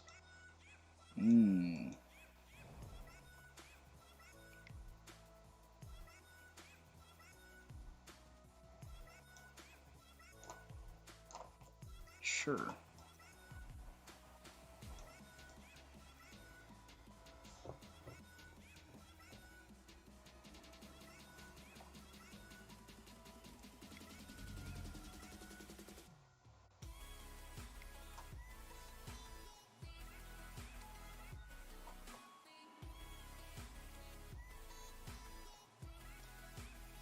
So probably the Jace here.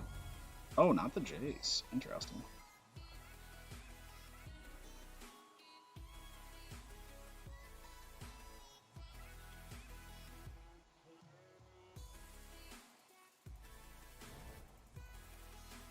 So...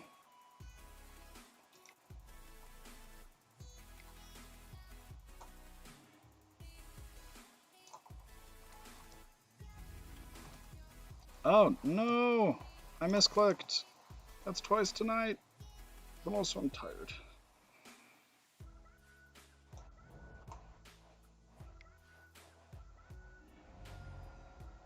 Shit. That was pretty good.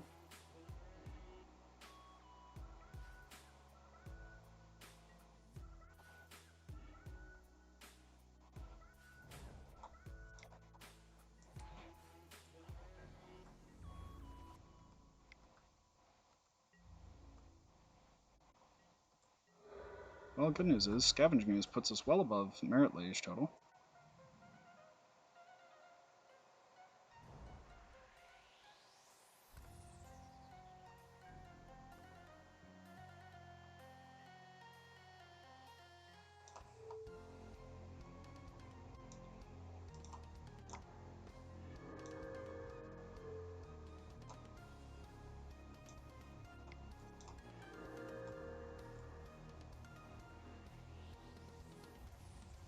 Give me an Oko.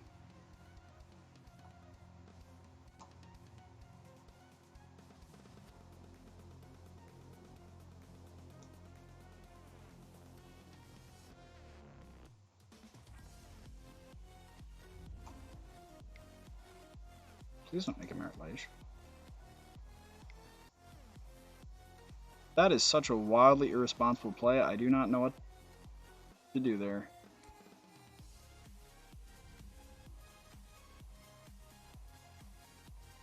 Yeah, I felt like we could probably get away with bluffing the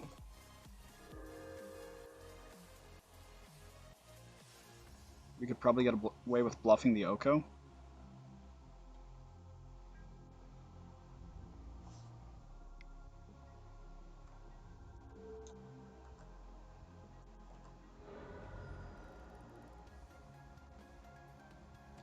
Look, didn't really have a whole ton of options in that regard. Just kind of had to run it.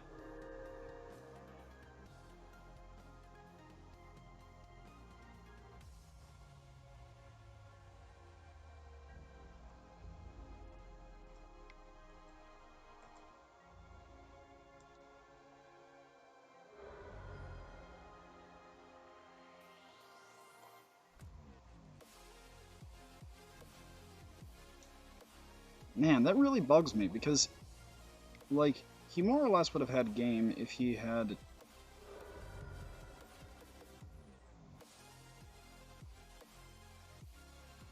Gosh darn.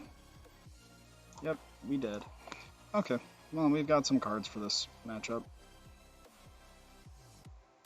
that are pretty helpful. Trinisphere, Caracas, Pithing Needles, Meekstone, and all these Veils. So, Scooz isn't the best.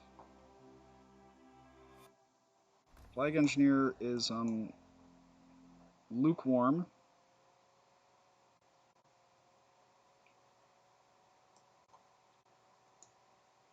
The Death Touch isn't doing anything. Leo, actually, for once, is not great. And I don't know how to process that. And then we can cut one of those because we're adding to our land count.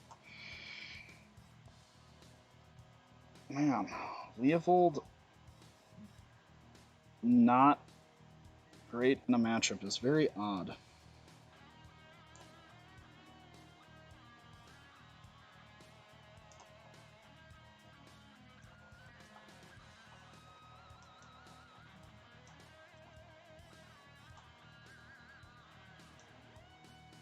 I don't think I've ever just been like, Leo's kind of meh here.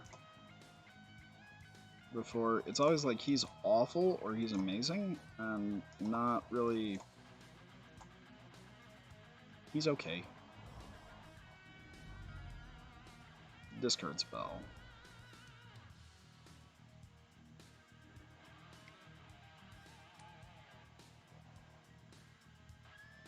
Well, that is why I should not have hit Yield All.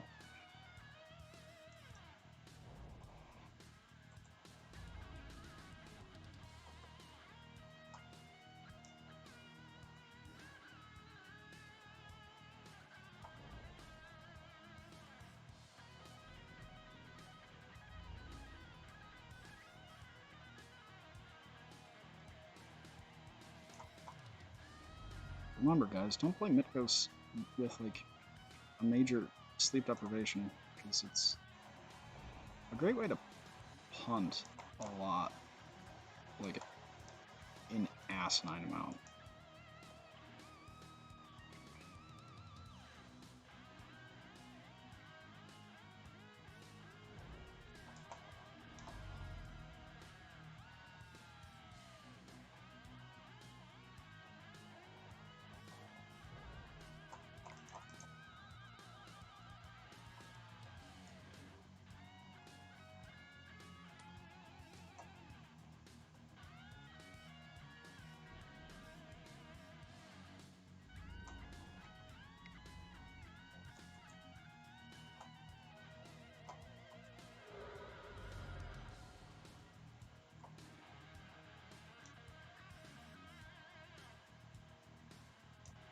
I'm a-okay with him having one of those.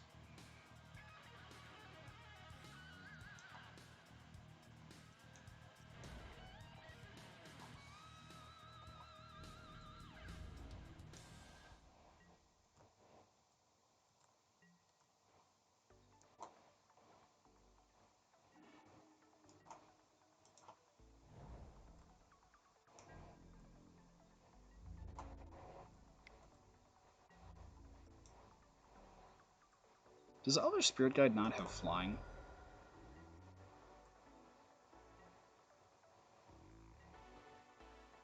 That's so wrong.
So, cast...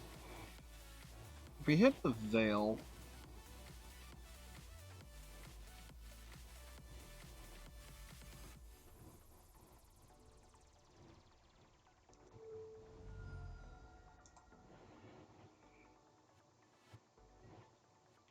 I think I'd rather have that Bob off the battlefield.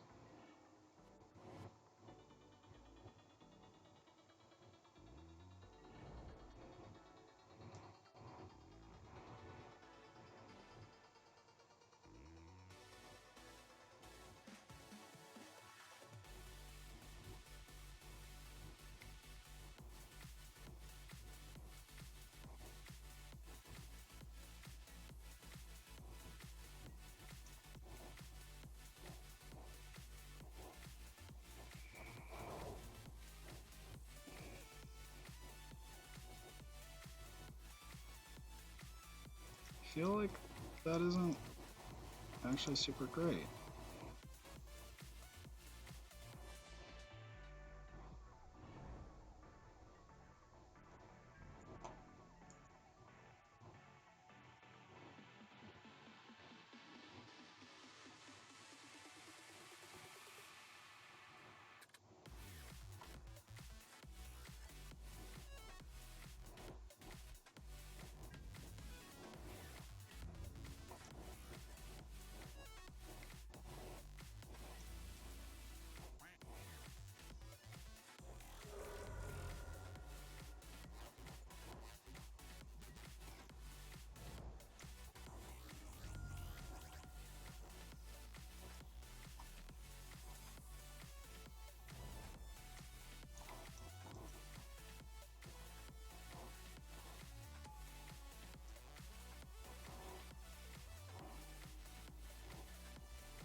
Our opponent is very good at questionable decision making. Hey, Siggy. Like, hashtag supreme at questionable decision making.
So...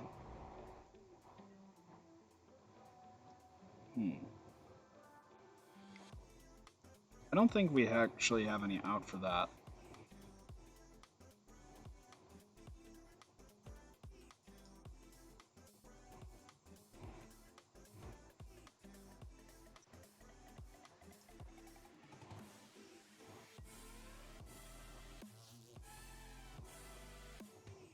Yeah, there's like nothing we can do there.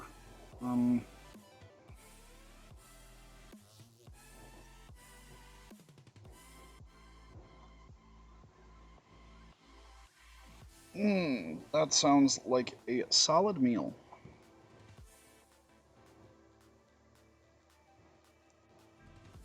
Yeah, this is how you should approach playing against this type of deck. Any sort of snow deck is just mash as much like combo pieces together as you can. It's not the most elegant solution, but it is a solution. So all in all, the deck is very solid, but the issue that we came up with, kept running into. Mana is a bit cumbersome. I don't know what exactly needs to be changed, but a noble needs to become something else. So we're just on 4 mana dorks with a split leaning closer to more noble hierarchs. Probably need another Jace. Or we need this to be another green card that does a lot. It is potential. He needs to be another questing beast. I'm not sure what noble this other card should be, but I don't think it should be a second Courser Prefix, because it wasn't doing a whole ton of good there. Out of board, should definitely trim a ley line for... I don't know what else. Like, the deck is killer fun. Yeah, I saw that. I'm not a fan of that at all. It's kind of greedy.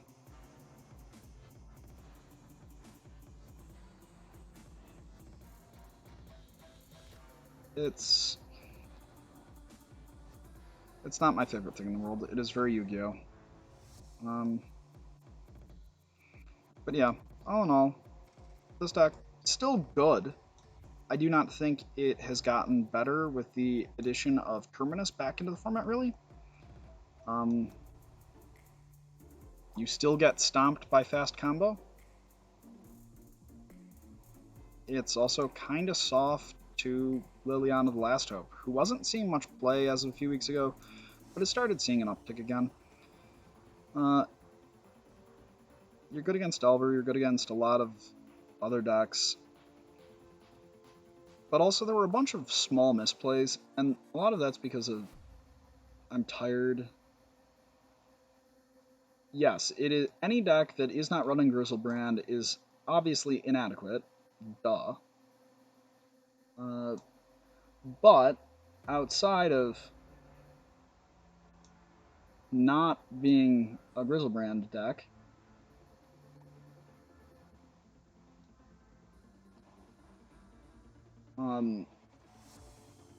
there are obviously some issues with it. Is there anyone who I am a big fan of? Let's see, Legacy.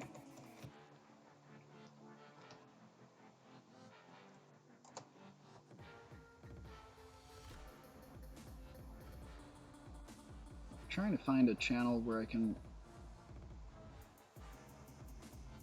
We'll just send everybody over to It's Julian.